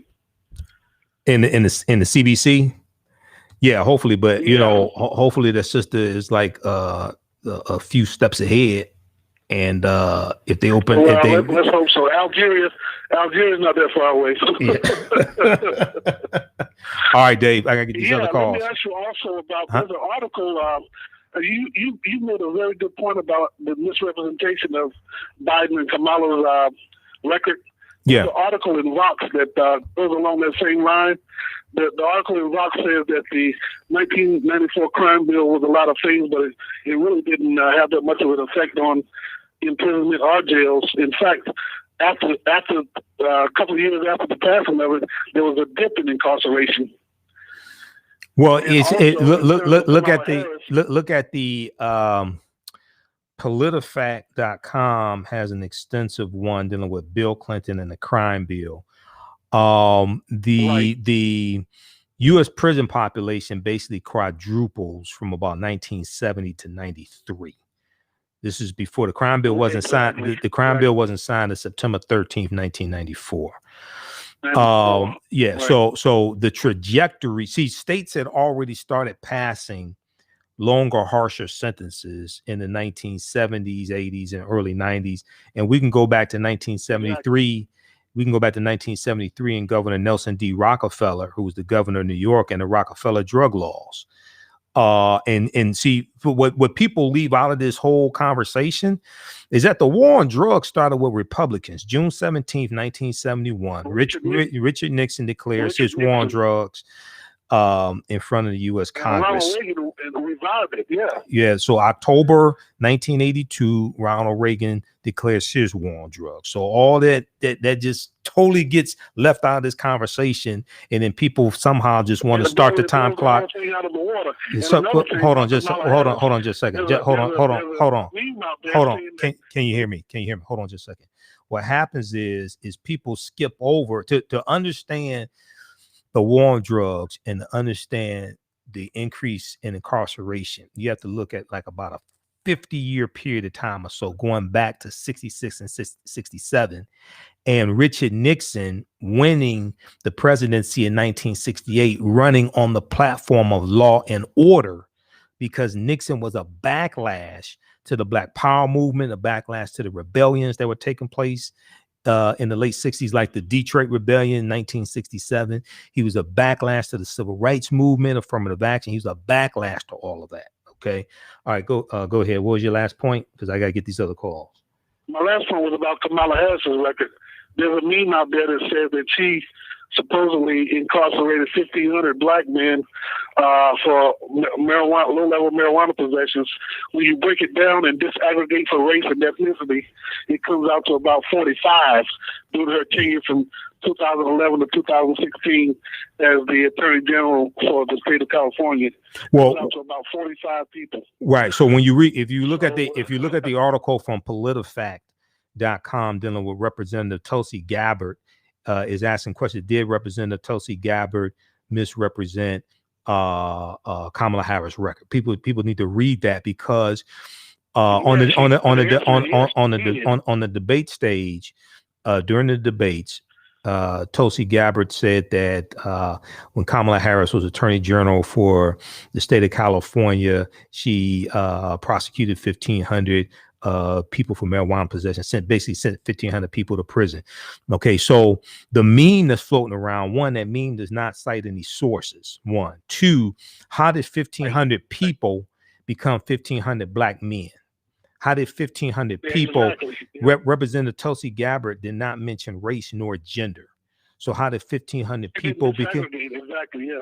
Well, yeah. How did 1,500 people become 1,500 black men? But what happened was, Representative Tulsi Gabbard of Hawaii misrepresented Kamala Harris' record as Attorney General, what she did was she basically took the total number of marijuana prosecutions in the state of California and associated that with Kamala Harris as Attorney General. But the overwhelming majority of those cases were prosecuted at the local level by local DAs who were elected by the people in their counties. They ain't had nothing to do with the Attorney General's office. She purposely inflated the number for campaign reasons, and that's my whole point. But my other point though is that around black barbershops in every major city in the country, if you go to black barbershops, they say those very same things about Joe Biden and the crime bill and Kamala Harris prosecuting black men. Brother. They say it like it's the Bible. Brother, so then like when I ask people, because I can cite my sources on this, Mercury News had an even better analysis because they got information they dealt with her record at the as district attorney in San Francisco and attorney general. So they show how a lot of her record has been misrepresented also. But I was at last point, I gotta get to these other calls because we're almost out of time. So I was at when this whole thing blew up with Ice Cube and his contract with Black America and Donald Trump, man. I was at my barbershop, man. And one of the people in the barbershop said they heard Ice Cube donated money to the Trump campaign. That's what they thought it was. I'm like, oh my God, no, this. So, all right, man. I gotta run. I gotta get these other calls. Thanks for calling. Call back tomorrow night. Man. We'll be back Monday night. At least that's what they tell me. All right, thanks. Okay, let's go to James. Hey, James, welcome to the African History Network show. Thanks for holding. Tell us where you're calling from. Hey, how you doing? I'm calling from Ann Arbor. Oh, Ann Arbor, Michigan? Yeah. Okay. All right. Go ahead, man. Thanks for holding. Go ahead with your question or comment. Yeah, I just want to make a talk real quick on three separate subjects, but it's kind of interesting. If you go online, there's a resource. I believe it's on YouTube, and it's an interactive like slave ship video of the path of and the number of the different slave ships coming to the Western Hemisphere from like Spain and Portugal. Mm-hmm. And it's kind of amazing. Almost all of them, for maybe 100 years or so, 150 years, they go to the Caribbean and Brazil. And then you start seeing once in a while one shoot up to America. And then you see another one shoot up. But the Brazil had a really severe slavery problem that I think, hasn't really been documented that well. I mean, I think that's where our problem. Well, more go to Brazil than come here to this land. Yeah. More go to Brazil, and then the interactive. So with some of those interactives, you have to look at what period of time they're looking at, because the transatlantic slave trade is basically going to start about 1441 with the Portuguese. So you want to look at what period of time do they begin? Okay, because the Portuguese get involved first, and the Spanish are right behind them. Okay, and the triangular trade, that's largely going to be popularized by England. Okay, so you want to look at like what time period they're talking about. What's your next point? Because I got to try to squeeze in one more call also. What was your next thing? Real quick. Also, I want to talk about the post-slavery period. I feel like it's really overlooked, because when the 40 acres and the mule I don't know the details of it, but when it got, repealed or turned away or whatever, that put the freed slaves in a really intense competition with the poor white kind of farmers and sharecroppers for these sharecropper jobs. And a lot of them had nothing. They left. They were sleeping kind of out in the open or in wooded areas or whatever. And they ended up, a lot of them having to go back onto these plantations and get jobs. And technically they were free, but they had no money. They couldn't travel because they didn't have maps or money, and the racism around them. But then also you had the poor white people kind of stereotyping the black people as being lazy and thieves and alcoholics, because they were competing for jobs for them. And so that competition for jobs, I think, is kind of the root of a lot of these stereotypes we have in America. You said, against, okay, now you said, so you're talking about during Reconstruction, like 1865, 1877, and you said, what now, the competition for jobs? Yeah, because when the slaves are freed, whenever you see a movie on slavery, you just see kind of the slaves with all their gear and they're walking down the road and everything's all happy. But it didn't really go down like that, there was this really, because you had basically this huge black labor force, millions of people that were put out into the countryside in direct competition with the poor white people. Right. And so I think the roots of the Klan is probably from that competition with poor white people to get those jobs. And it was in their interest to kind of demonize black people, like don't hire him to work on the farm or to come back to the plantation because beef or blah, blah, blah. And the black people couldn't do that because they weren't free to speak openly against white people, you know? Well, what's going to happen is, what's going to happen is, so the Klan is founded December 24th, 1865 in Pulaski, Tennessee. That's the first incarnation of the Ku Klux Klan. The second incarnation is going to be founded in 1915, which is going to be a little different because that's going to involve both Democrats and Republicans in 1915. But during Reconstruction, so about 4 million former slaves are freed. There were at least 262 skills, trades, and crafts that African Americans had in this country from 1619 to 1865, because we were the skilled tradesmen. We didn't just pick cotton.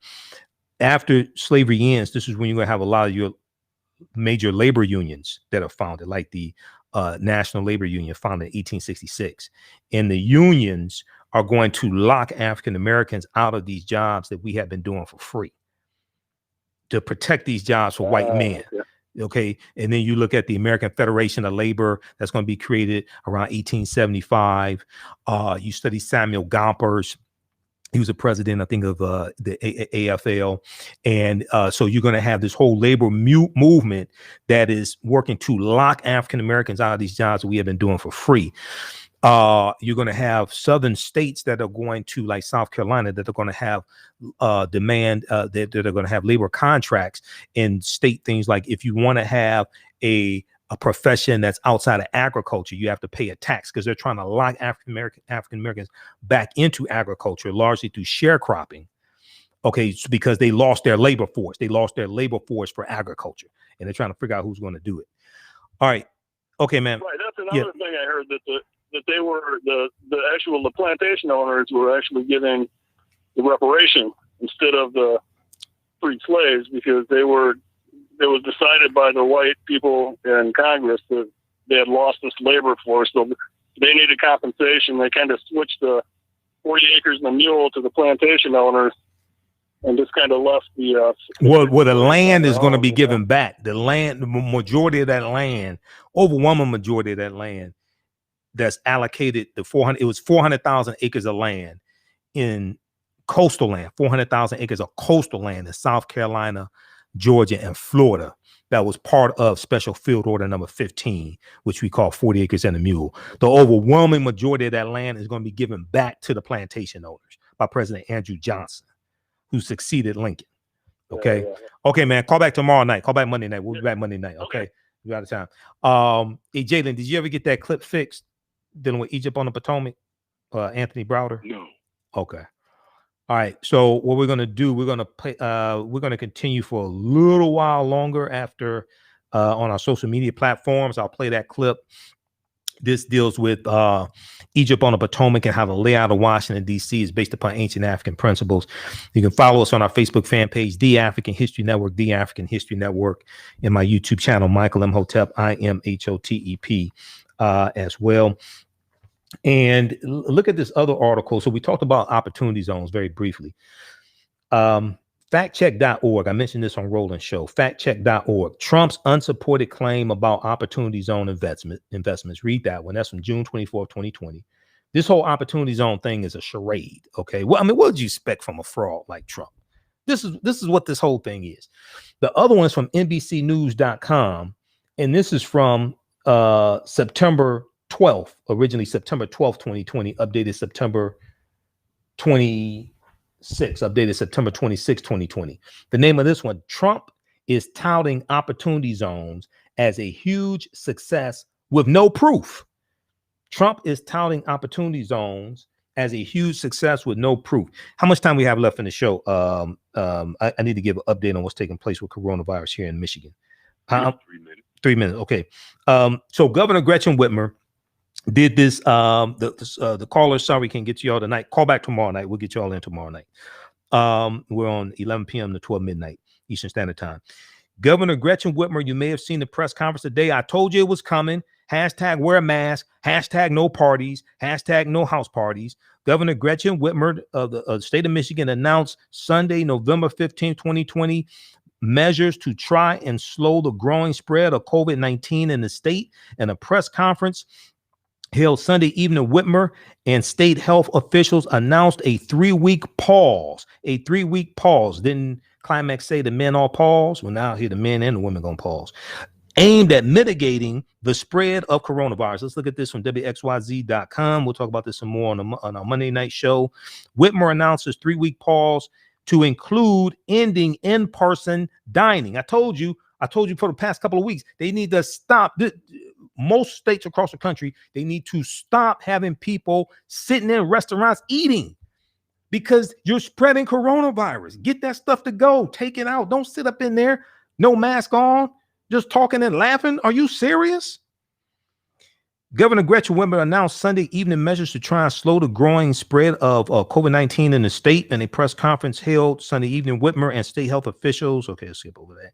During these 3 weeks, which are between November 18th, is going to start Wednesday, November 18th and December 8th, the state of Michigan will mandate that these operations be closed. In-person learning at high schools, colleges, and universities. They say K through 8, there's a lower number of cases, the percentage-wise, lower number of cases. She said 49% of the cases of coronavirus when it comes to schools are at the high school level.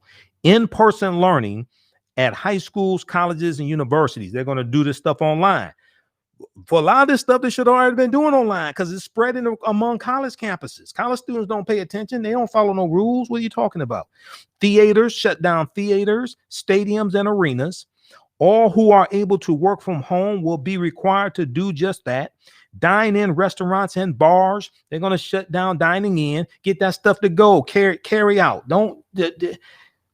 I've been telling y'all for at least 2 weeks that Governor Whitmer needs to shut down dining in at restaurants. Okay. Organized sports, except professional sports, they're shutting that down for 3 weeks. Organized sports, bowling centers, ice skating, indoor water parks, bingo halls, casino arcades, group fitness classes.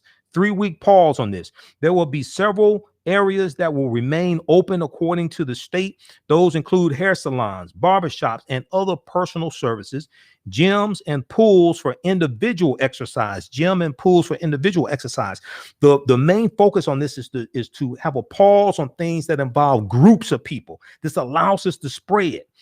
In retail stores that stay open. Indoor gatherings are limited to 2 households and 10 people because a lot of this stuff is spreading at indoor gatherings, Halloween parties that people had, and card parties and things like this. There was a big article from Washington Post from a couple of days ago, from November 12, 2020, at dinner parties and game nights. Casual American life is fueling the coronavirus surge as daily cases exceed 150,000. This is an extensive article from the Washington Post that talks about how across the country we're seeing cases surge and people have been going to dinner parties. They think they're safe because it's people they know. No, you let the killer in the door. The killer just looked familiar. At dinner parties and game nights, casual American life is fueling the coronavirus surge as daily cases exceed 150,000. Read that extensive article from Washington Post. I posted it when it came out. This is what I've been warning people about. Okay. And see, the reason why we really got to get this under control now. I mean, we just had 176,000 new cases on Saturday. Okay. Is because when Thanksgiving gets here, if this is not under control, it's going to explode. What happens when Christmas comes and you don't have a handle on this? Follow us on our Facebook fan page, The African History Network, The African History Network, my YouTube channel, Michael M. Hotep. We're going to continue this discussion there for a few minutes longer. You can donate to the African History Network, $ The AHN Show through Cash App, PayPal, paypal.me/The AHN Show, and at our website, AfricanHistoryNetwork.com. Remember, at the African History Network, we focus on educating, empowering, and inspiring people of African descent throughout the diaspora and around the world, because right now it's correct wrong behavior. It's not over till we win. We're counting forever. We'll talk to you Monday night. Peace.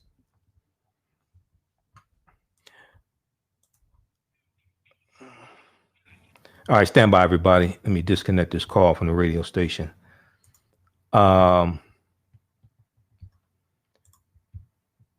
Okay, stand by. How's everybody doing? This coronavirus is no joke, man. People are playing around with this thing. And I warned people. I said, look, Governor Gretchen Whitmer, and then we saw Governor Jay Inslee of the state of Washington had to put new restrictions on. We're going to see this across the country. If you don't clamp down on this now to try to somehow get this under control, this thing is totally going to totally explode when Thanksgiving comes, because people are going to be hard-headed. They're going to have people over for dinner, and you know, go with people's houses. It's going to explode. And then what happens when Christmas comes? You're going to have the same thing. It's going to be even worse. You got 12 days of Christmas. It's going to be even worse. What happens when New Year's Day comes? What happens when New Year's Eve comes? And it's cold. We're not even into winter yet. This is what people have to understand. As it gets colder, people retreat indoors more, and they are in closer proximity to people. It's already exploding now. You got 240, but we're at about 245,000 deaths. Okay, let me look at the updates from New York Times. More than 245,000 people have died from coronavirus, and we're at 11 million cases. We hit 11 million cases, and on Friday we see the updated numbers from Friday. According to the New York Times, there were more than 181,000 new cases on Friday. We had 10 consecutive days of 100,000 or more new cases. 10 consecutive days. I don't think we've ever had that before. 10 consecutive days of 100,000 new cases or more. When winter does not officially come until December 20th or December 21st. That's the winter solstice that deals with astronomy.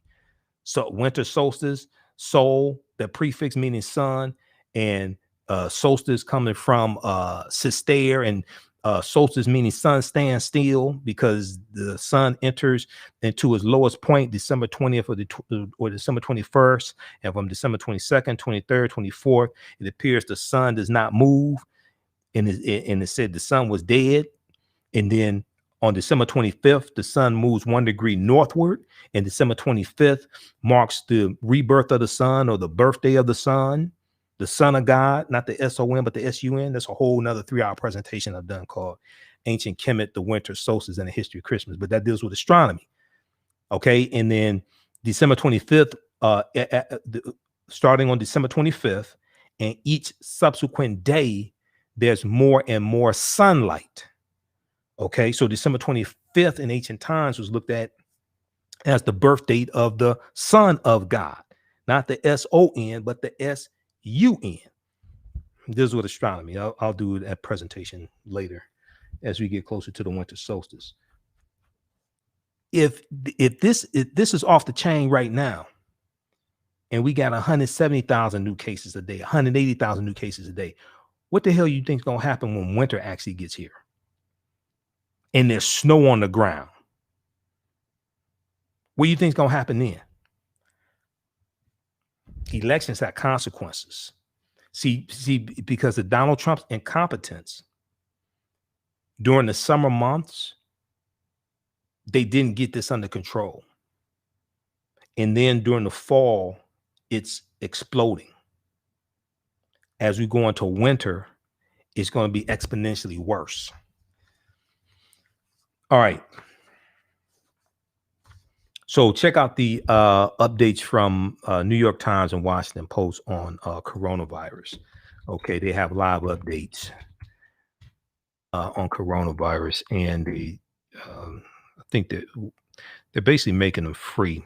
U.S. reaches 11 million cases, with blacks and Latinos hit disproportionately. This is New York Times. This is what I'm talking about. This is why I said when Donald Trump asked African Americans in 2016, what the hell do you have to lose? The correct answer was everything. The U.S. surpasses 11 million infections. Black and Latino Americans still shoulder an outside share. This is the New York Times telling us this. This is why I'm looking at Bob Johnson, and I'm like, wait a second, you're not even talking about how Donald Trump has mishandled coronavirus and 20% of the deaths are African Americans, and you're not even talking about this? Officials in the United States have reported more than 11 million total cases of coronavirus as of Sunday, November 15th, as the country's outbreaks lead to agonizing new levels of hospitalizations.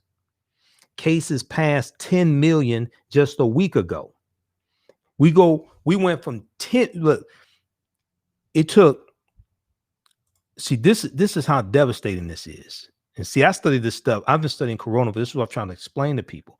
I've been studying coronavirus since January. I saw what was coming. People were playing games. This is why people that know me, they know I wear a mask everywhere I go. I don't play games with this. I have a 3-year-old daughter. Okay, this is serious. It took 3 months. It was basically roughly about 100 days to go from 0 cases of coronavirus in this country to the first 1 million. It took basically about 100 days. It took 10 days to go from 9 million cases to 10 million cases. That 1 million. It took 10 days to go from 9 million to 10 million. It took 7 days to go from 10 million to 11 million cases. What does that mean? It ain't because of more testing. It's because the infection rate is spreading. It took 100 days to go from 0 to 1 million. It took 10 days to go from 9 million to 10 million. It took 7 days to go from 10 million to 11 million. Cases passed 10 million just a week ago, and more than 1 in 400 Americans have tested positive since. The latest virus surge began accelerating across much of the country in mid-October. It took just over 2 weeks for the nation to go from 8 million cases to 9 million on October 30th. From 9 million to 10 million, it took only 10 days. It took 2 weeks to go from 8 million to 9 million. It took 10 days to go from 9 million to 10 million. And it's taken 7 days to go from 10 million to 11 million. The country logged more than 159,100 new cases on Saturday, November 14th, the third highest total of the pandemic, raising the new 7-day average to more than 145,000, with upward trends in 48 states and 80% increase in new cases from the average 2 weeks ago. Hospitalizations are nearly 69,000 nationwide, just below the record of 69,455 set on Saturday. So hospitalizations today, Sunday at 69,000, it set a record. Hospitalizations nationwide, 69,455 set on Saturday. We're going to get to the point where they're going to have to stop treating people for other things and providing other healthcare services, because they're going to be overran. A lot of these hospitals are going to be overran with COVID-19 patients. 10 states set single-day case records on Saturday, November 14th. 10 states set single-day case records on Saturday. 29 states added more cases in the last week than in any other 7-day period, according to a New York Times database. 29 states added more cases in the last week than in any other 7-day period. At least 2 of the states that broke daily records on Saturday, Maryland and New Jersey, have broken them again by late Sunday afternoon. At least 2 of the states that broke daily records on Saturday, Maryland and New Jersey, have broken them again by late Sunday afternoon. Deaths nationwide remain at lower levels than in springs, than when it peaked in the spring 2020. But they are rising rapidly and approaching 250,000 deaths. More than 1,200 new deaths were reported on Saturday, November 14th, pushing the 7-day average to more than 1,120 people dead a day, a 38% increase from the average 2 weeks ago. 4 states set new death records on Saturday: Montana, Oklahoma, Wyoming, and South Dakota. Dr. Michael Osterholm, Osterholm, an advisor to President-elect Joe Biden, said the country was, quote, in a very dangerous period, end quote. The country is in a very dangerous period, calling it the most dangerous public health crisis since the 1918 influenza pandemic, the great pandemic of 1918, which killed an estimated 50 million people worldwide, including some 675,000 Americans. We're at almost 250,000 Americans dead now. Quote, my worst fear is we will see what we saw happening in other countries where people were dying on the streets, he said on Meet the Press on NBC News, on NBC Meet the Press. The healthcare system is breaking, literally breaking. There are reports of nurses and doctors who are just exhausted mentally, physically. Back a few months ago when this problem peaked in the state of New York, it got bad in New York before it got bad in other states. So New York was able to pull healthcare professionals from other states to come into New York and help. Well, they can't do that now because it's hitting everybody. They can't. Governor Cuomo was just talking about this the last few days. They can't do that now because it's hitting everybody.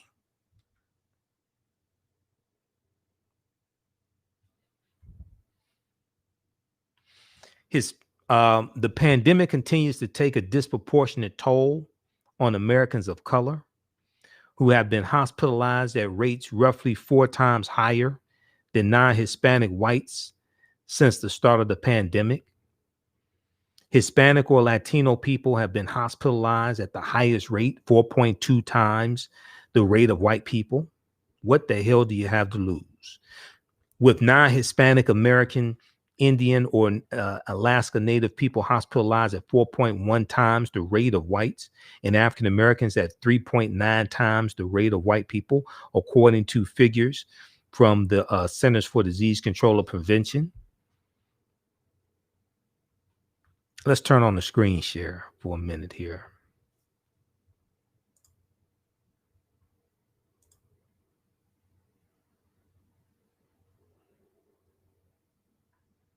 Okay, we had to go to Google Chrome.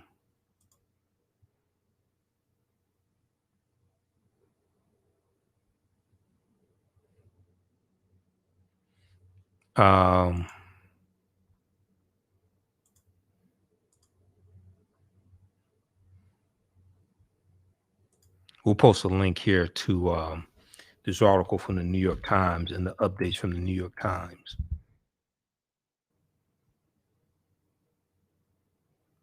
The pandemic continues to take a disproportionate toll on Americans of color who have been hospitalized at rates roughly 4 times higher than non-Hispanic whites since the start of the pandemic. Hispanic or Latino people have been hospitalized at the highest rate, 4.2 times the rate of whites. Let me see. You can see this, right? Okay. 4.2 times the rate of white. So Hispanic or Latino people have been hospitalized at the highest rate, 4.2 times the rate of whites, with non-Hispanic American, Indian, or Alaska Native people hospitalized at 4.1 times the rate of whites, and African Americans hospitalized at 3.9 times the rate of whites. The higher hospitalization rates have been linked to higher positivity rates, as non-white Americans are more likely to be essential workers. African Americans, Hispanics are more likely to be essential workers with jobs in the food service industry, or home health care. repeat this. The higher hospitalization rates for African Americans, 3.9 times more likely to be hospitalized than white people, have been linked to higher positivity rates, as non-white Americans are more likely to be essential workers with jobs in the food service industry or home health care, which cannot be carried out remotely and require interacting with the public. These jobs often don't provide health insurance or paid time off benefits that enable workers to stay home when sick. At the same time, Donald Trump has his attorney general in court. The case went before the U.S. Supreme Court November 10th. They're trying to take away health care from at least 20 million people. They're trying to kick at least 20 million people off of health care during a global pandemic. And Bob Johnson didn't talk about that. What the hell do you have to lose? I told you in 2016 for African Americans, the correct answer is everything. This is why African Americans overwhelmingly voted for Joe Biden. It's not because they love Joe Biden. It's because we voted our interests. We voted for policies. Whose policies are most beneficial for us? Who's going to kill less of us? Whose policies are going to be most beneficial for us?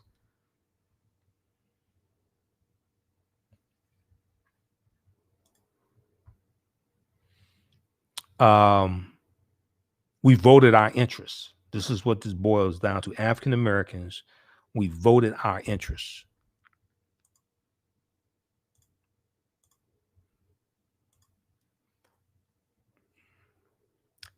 These jobs often don't provide health insurance or paid time off benefits that enable workers to stay home when sick.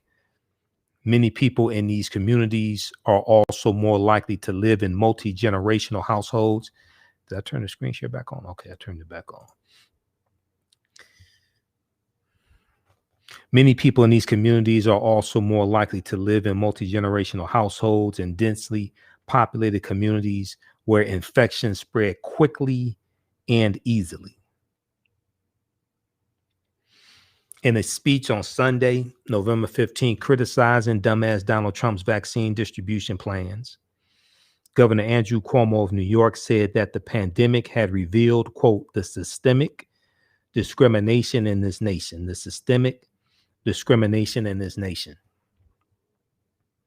Quote, that is the sad reality, Mr. Cuomo said on Sunday at Riverside Church in Manhattan.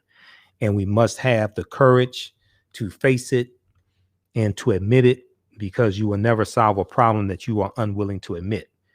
Well, Donald Trump doesn't even want to admit that systemic racism exists.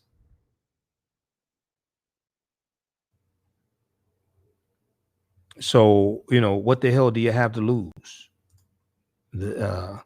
So check this out from the live updates from New York Times. The U.S. surpasses 11 million infections. Black and Latino Americans still shoulder an outsized share. I remember a few months ago, people on social media said Black people can't get coronavirus. Those people are dead now. We just posted the link there. Check that out.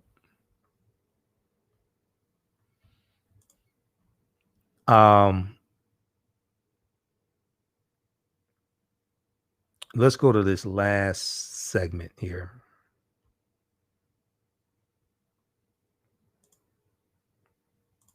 I don't know if y'all can tell, but I'm really pissed off right now.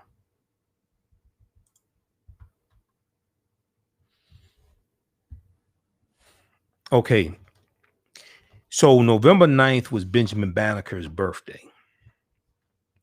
And I talked about this on November 9th. This is a good article from blackpast.org. Benjamin Banneker, 1731 to 1806. So blackpast.org is a really good source of articles dealing with African American history and some dealing with African history. They have about 6,000 pages of articles. And when you go there, if you want to make a donation, they could definitely use it also. They do a lot of good work. blackpast.org, P-A-S-T. So it talks about Benjamin Banneker. He was a free African-American man. He was a farmer, mathematician, and astronomer. He was born on November 9th, 1731, the son of freed slaves. His parents were Robert and Mary Banneker. Now you'll see different variations of the spelling, B-A-N-N-A-K-Y. His grandfather's last name was Banneker. Okay. B-A-N-N-A-K-A, Banneker, and then it's going to become Banneker. Benjamin is going to take the name Banneker, but it's believed that his grandfather was also Dogon, who come from who are in Mali and Burkina Faso in West Africa, but they originally come from ancient Kemet, ancient Egypt, in the Nile Valley region of Africa. They have the Dogon, D-O-G-O-N. I went deeper into this on November 9th show, so go watch that show because I get deeper into this. But the Dogon knew about the Sirius A and Sirius B star system before European astronomers knew about this. The star Sirius, okay, the Sirius A, Sirius B star system, all that the Dogon knew about that. And according to their oral tradition, now this is not me, this is them. According to the oral tradition of the Dogon, according to their oral tradition, they come from the star Sirius. They come Sirius A, okay, if I remember correctly, Sirius A. And they refer to, they talk about Sigi Tolo and Potolo. They refer to the Sirius A and Sirius B star systems, Sigi Tolo and Potolo. This comes out of their culture, their cosmology, Dogon cosmology. Cosmology deals with understanding the universe as an orderly system, basically the study of the universe, but really understanding the universe as an orderly system. This deals with Dogon cosmology. Professor Kaba Hiawatha Kamene, one of my teachers, he's done an extensive class on this. We did a 1 year series on the Dogon, and it's all on Blog Talk Radio. If you go to my Blog Talk Radio page, blogtalkradio.com/The African History Network Show, blogtalkradio.com/The African History Network Show. And we did that a few years ago. So just search for Kaba Kamene, K-A-B-A, K-A-M-E-N-E. And we did like a year dealing with the Dogon and different aspects of the Dogon cosmology, culture, things like this. Okay. Also, if you like this type of information, you could donate to the African History Network, $TheAHN Show through Cash App, $TheAHN Show through Cash App, and PayPal.me/TheAHN Show, PayPal.me/TheAHN Show. Okay. That helps us. Thanks, Leah, for the donation. I saw that came through Cash App. That's why I was thinking $, because it showed the $ symbol there. So very briefly here, Benjamin Banneker, and we got deeper into this into the November 9th show. And then on Monday show, we'll talk about Jerry Rawlings, passing Jerry Rawlings. I can't talk about death anymore tonight.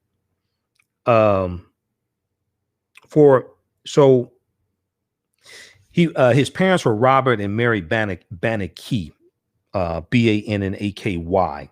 I've seen it spelled a little differently depending upon the source.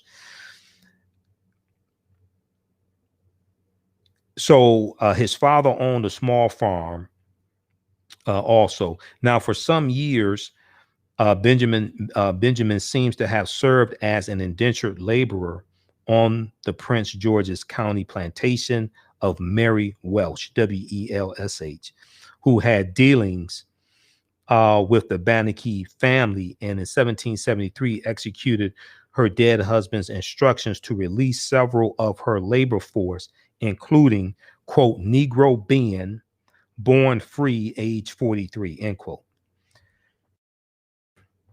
Now, Mary Welsh was surely not Banneker's grandmother, as argued by many biographers. but she did leave him a substantial legacy.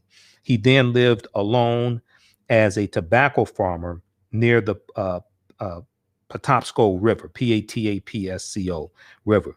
By tradition, Benjamin Banneker received only a brief education from a Quaker schoolmaster, but he showed an early talent for mathematicians and construction when age 21.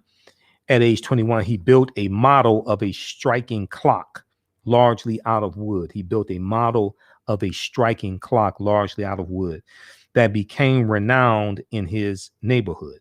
He read widely and recorded his researches. His skills drew him into contact with a wealthy white family, the Ellicotts, who had established flour mills and an iron foundry on the outskirts of Baltimore in the mid-1770s.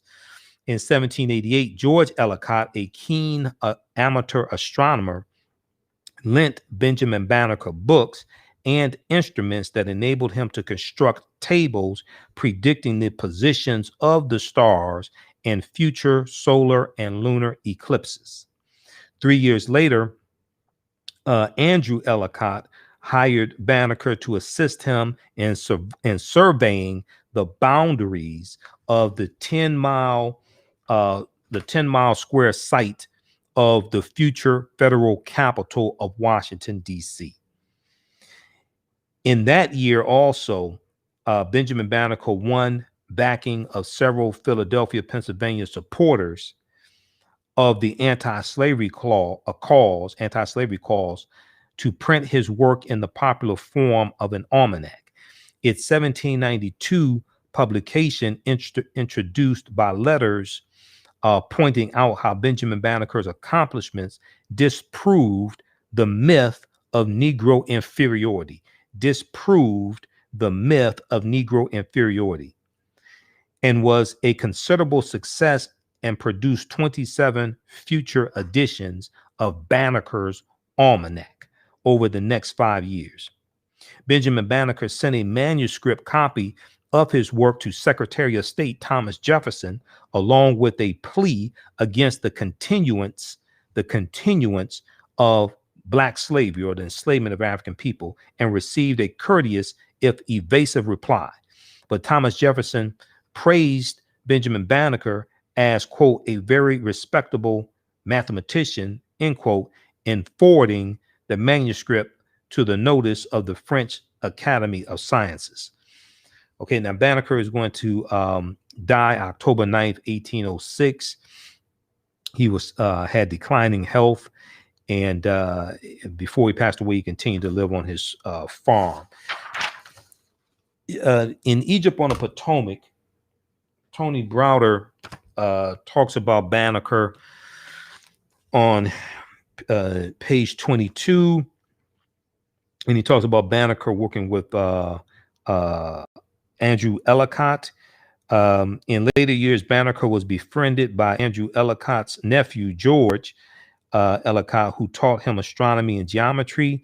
With George's books and instruments, Banneker probed the heavens and compiled a detailed chart listing of the rising and setting of the sun, moon, and planets, and accurately predicted an eclipse of the sun. So then they talk about him being involved in surveying and being involved in surveying the layout of Washington, D.C. Washington. As Andrew Ellicott was preparing for the most important surveying job of his career, he was unable to find an assistant who possessed the ability to make astronomical and terrestrial surveys. At the suggestion of Thomas Jefferson, Andrew Ellicott met Benjamin Banneker and offered him the job as his assistant. It was an opportunity of a lifetime, and Benjamin Banneker gladly accepted. On February 7th, 1791, Benjamin Banneker and Andrew Ellicott set out to survey the site, mark the boundaries, and lay out the streets and lots of the 100 of the 10 square mile territory. Washington instructed Ellicott to begin his survey in Alexandria, Virginia, at Jones Point. That would be George Washington, because George Washington is president at this point in time. And George Washington did not live in the White House in Washington, D.C., because that White House wasn't built yet. He lived in the Capitol is in Philadelphia at this point in time. So the first president to live in the White House in Washington, D.C. was John Adams, the second president. So Washington instructed Ellicott to begin his survey in Alexandria, Virginia, at Jones Point. Andrew Ellicott was told to run a 10-mile sight line to the northwest, then make a 90-degree turn and run a second 10-mile line across the Potomac to the northeast. Okay, so the decision to design the Capitol in the shape of a square, so they're going and forming a square, is 10 square miles.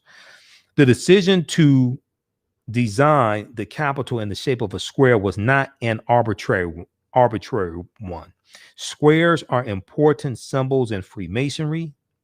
A candidate receives his degree on the square in Freemasonry, and a square symbolizes the cornerstone or foundation upon which something is built. The Capitol of the 13 colonies was a square because it was to be the symbolic cornerstone upon which the new nation would rest. Okay, check out pages 21 through 23 of Egypt on the Potomac. Also look at 24 as well. Pages 21 through 24 of Egypt on the Potomac by Tony Browder. A guide to decoding Egyptian architecture and symbolism in Washington, D.C. Okay. All right. So Browder, back in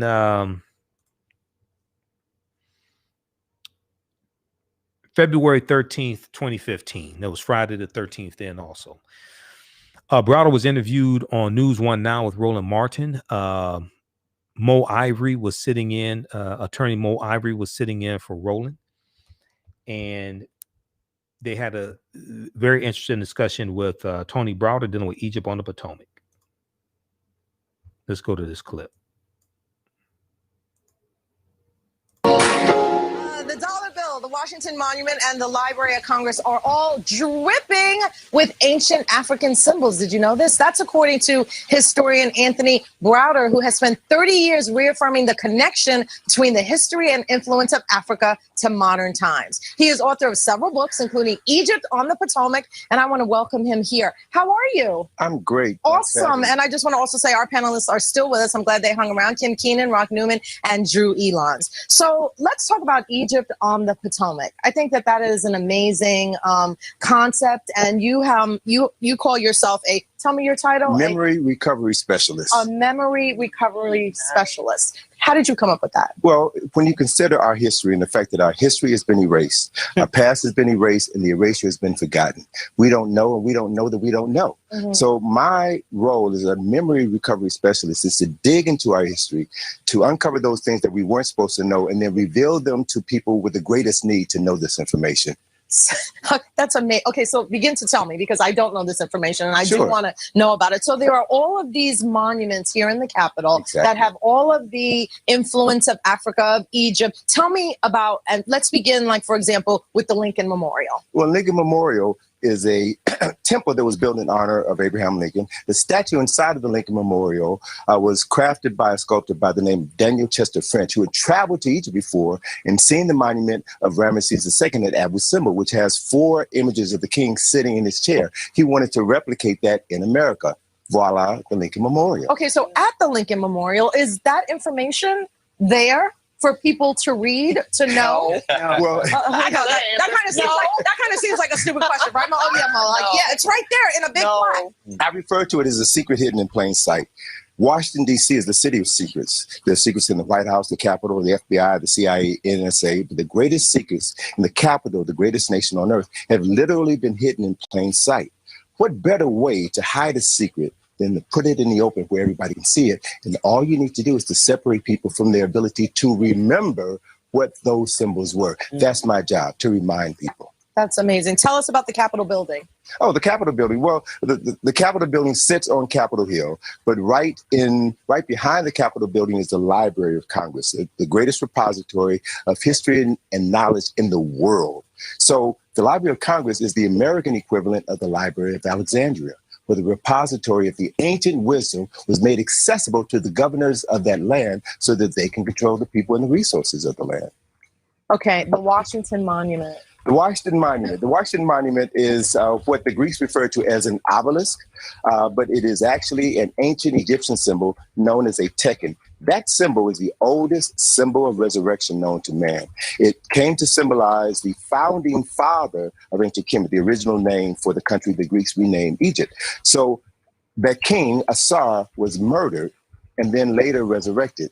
That symbol represents the resurrection of this African man. It is a 6,000-year-old symbol of resurrection. So why is it here in DC? Why that symbol? Well, what you will notice is that you'll see similar obelisks or tekken all around the world. Originally, there were 1,200 in ancient Kemet or Egypt. Today, there's only 7. There's more in Rome right now. There's a tekken in front of the Vatican. There's a tekken behind Central Park in New York City. There's a tekken on the banks of the Thames River in London. There's a tekken in the center of the Plaza de la Concorde in Paris. So these are all African symbols that represent symbolically, metaphorically, the resurrection of the founding father of ancient Kemet. Drew, you told me that your son has been on this tour and you've been on this tour. And so tell me what that experience was like. So for me, actually our family went, me, my husband, and our son, and we took Howard University's early learning program. It was a fundraiser. But one of the things that was for us and for our son was just, he was amazed. And he, I like when you say you're a memory recovery specialist. So for him, everywhere we go, he was identifying tekken and was able to recall ancient Kemet. Like he really, literally, he was engrossed in that. And I think Meridian Hill Park. Can you tell us a little bit about the Meridian Park and when you stand in that space and what you see? I know it's probably kind of hard and also to visualize. The money, because I also want the money. Sorry, but the Meridian Park was really phenomenal when you stand in the middle of that. Sure. Well, Meridian Hill Park sits on the DC Meridian, which is 16th Street. And 16th Street is what's considered to be a spiritual corridor of Washington, D.C. We have the White House at 1600 Pennsylvania Avenue. We have behind the White House, the Washington Monument was originally supposed to be positioned. And on the other side of that was the Jefferson Memorial. So these structures are aligned to the Washington Meridian, which symbolizes a spiritual corridor. So on the 7 miles of 16th Street, which extends from St. John's Church in front of the White House to its termination point at Eastern Avenue, you have over 55 churches, religious institutions. It is a spiritual corridor. Wow. A So, spiritual corridor. A spiritual corridor. One of the names for 16th Street was the Avenue of the Churches, or God's Boulevard, because of that significance. Because of that. Now tell us about the symbol, the money symbol. Symbols on the dollar bill. All right, today is Friday the 13th. It's a day which some people consider to be unlucky. Psychologists have coined the phrase triskaidekaphobia, which is the unfounded fear of the number 13. Well, if 13 is an unlucky number, then why is number 13 repeated 13 times on the dollar bill? On the reverse of the Great Seal, you have a pyramid with 13 courses of stone.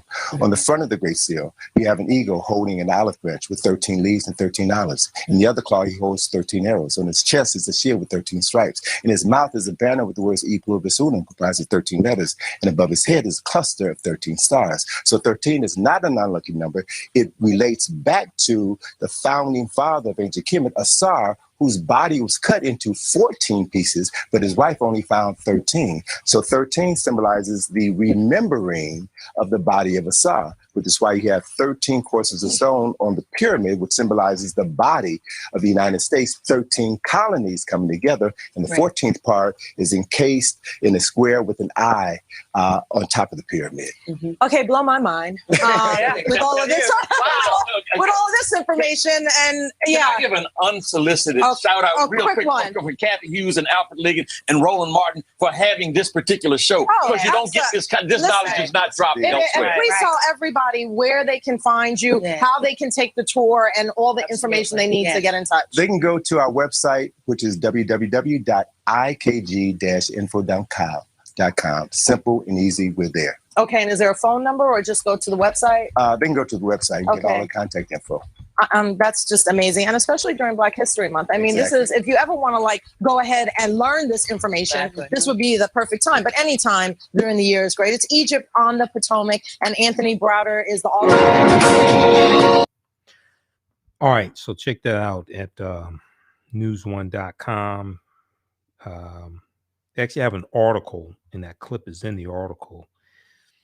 Name of the article is Discover Ancient Africa's Influence on American Federal Symbols. Discover Ancient Africa's Influence on American Federal Symbols. That's from February 13th, 2015. That's from the archives of the African History Network and Michael Imhotep. It's one of the thousands of articles I have bookmarked, archived. So check that out. Email us, African American business owners, email us at customer service at AfricanHistoryNetwork.com, customer service at AfricanHistoryNetwork.com. We'll let you know how you can advertise with the African History Network. So our Sunday night show is totally sold out. So we do have a few spots available for our show Monday through Friday. Email us. We have a special promotion running for maybe one day longer. We only have a few spots left for the weekly show. But African American business owners, you may be a book author. You may sell clothing for African Americans, African garb, or Western clothing, or what have you. Skincare products, beauty products, hair products. You may sell books.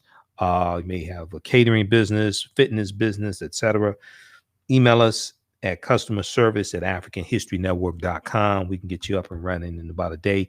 And I create you can send us bullet points or send us a script. I record a commercial for you. And what we do is your video commercial will run during the rebroadcast of our shows. When we rebroadcast our shows, it'll run.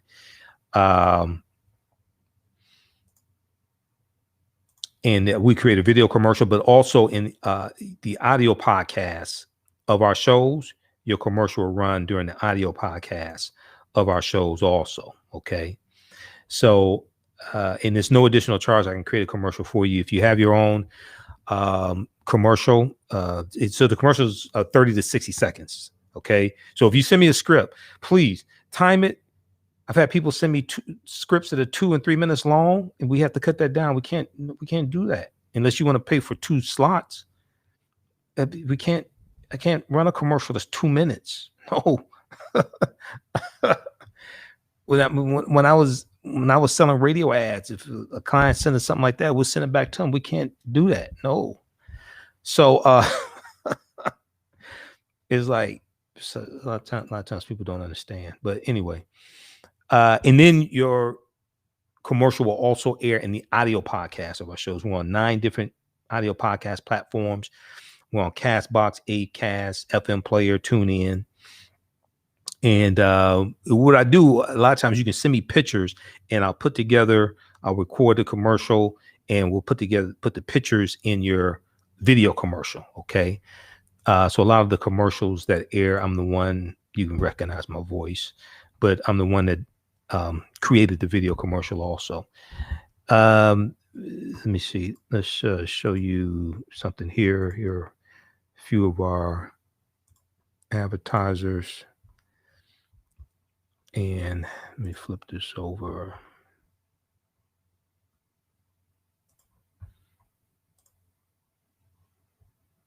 All right. Only yet from the Pink Bakery?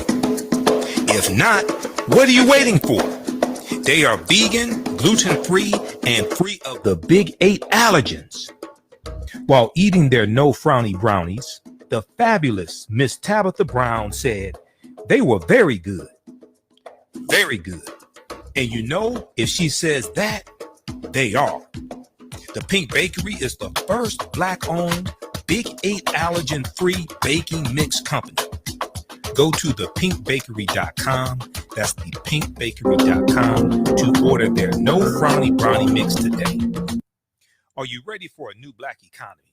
Well, Happy, The Role of Economics in the Development of Civilization, is a brand new documentary that will set you on a new path of knowledge and enlightenment.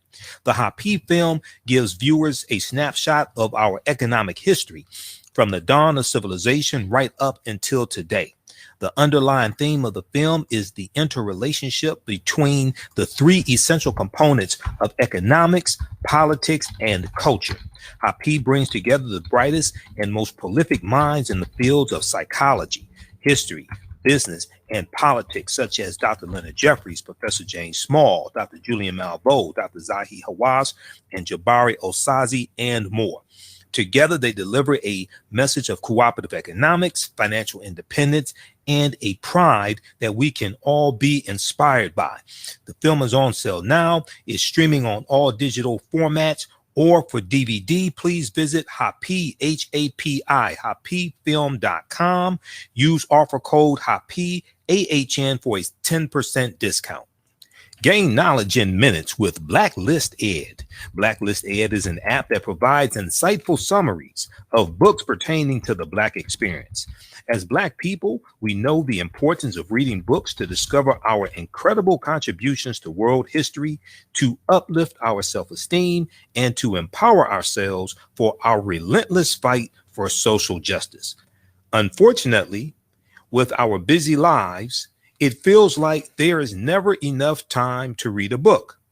Fortunately, there's a solution. With Blacklist Ed, their app provides key insights from best-selling books about the Black experience, therefore saving you time, increasing your knowledge, and empowering yourself through inspirational and actionable ideas. You can read or listen on the go. Start your free trial today by going to blacklisted.com. That's Black without the C, B-L-A-K. Or you can download the Blacklist Ed app from the App Store or Google Play. Blacklist Ed, empower yourself. All right. So those are a few of our advertisers. I designed those commercials. Also, so email us at customerservice@africanhistorynetwork.com. Okay, well, look, we'll be back Monday night. And we'll give an update. We'll talk about Jerry Rawlings passing. I can't talk about death anymore. I'm like really, really upset dealing with coronavirus because I warned people. I saw this coming for months and I warned people about it. And it's a lot of people that are not taking this seriously. So we'll give an update on what's going on in the country on a Monday night show. And we're here Monday through Friday, 11 p.m. to 12 midnight Eastern Standard Time, the African History Network show, and Sundays, 9 p.m. to 11 p.m. Eastern Standard Time also.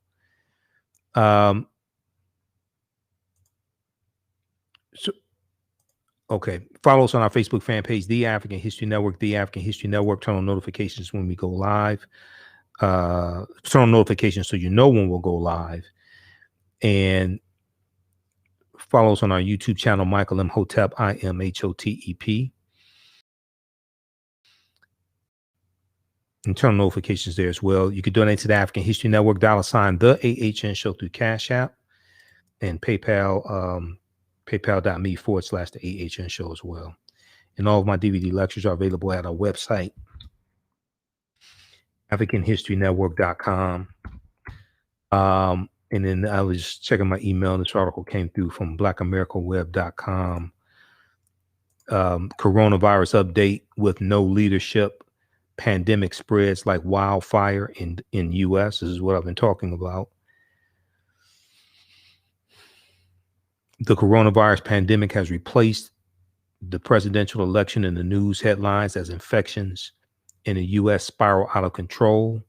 On Friday and Saturday, confirmed cases exceeded 350,000 total. They're talking about combined Friday and Saturday, while more than 2,600 people passed away to the virus those 2 days combined. According to data from Johns Hopkins University, the U.S. has reported more than 100,000 new cases for coronavirus for 12 consecutive days. There are now almost 11 million confirmed. Was a little more than it's 11 million confirmed cases now, and over 245,000 deaths. Health experts paint a grim picture for the coming months, predicting the worst is yet to come, as many hospitals nationwide are overwhelmed with COVID-19 patients. Without a coordinated effort from the federal level, from the federal government, several leading epidemiologists and virologists stress the importance of every citizen taking safety precautions, mask wearing in public spaces, physical distancing, hand washing, and limiting gatherings to curb the spread. Okay, read the rest of this article. We'll talk about this some more Monday night. This is from blackamericaweb.com. Echoes what I've been saying. All right, we're going to get out of here. Remember, the African History Network, we focus on educating, empowering, and inspiring people of African descent throughout the diaspora and around the world, because right now it's correct wrong behavior. It's not over till we win. Wakanda forever. And we'll talk to you Monday.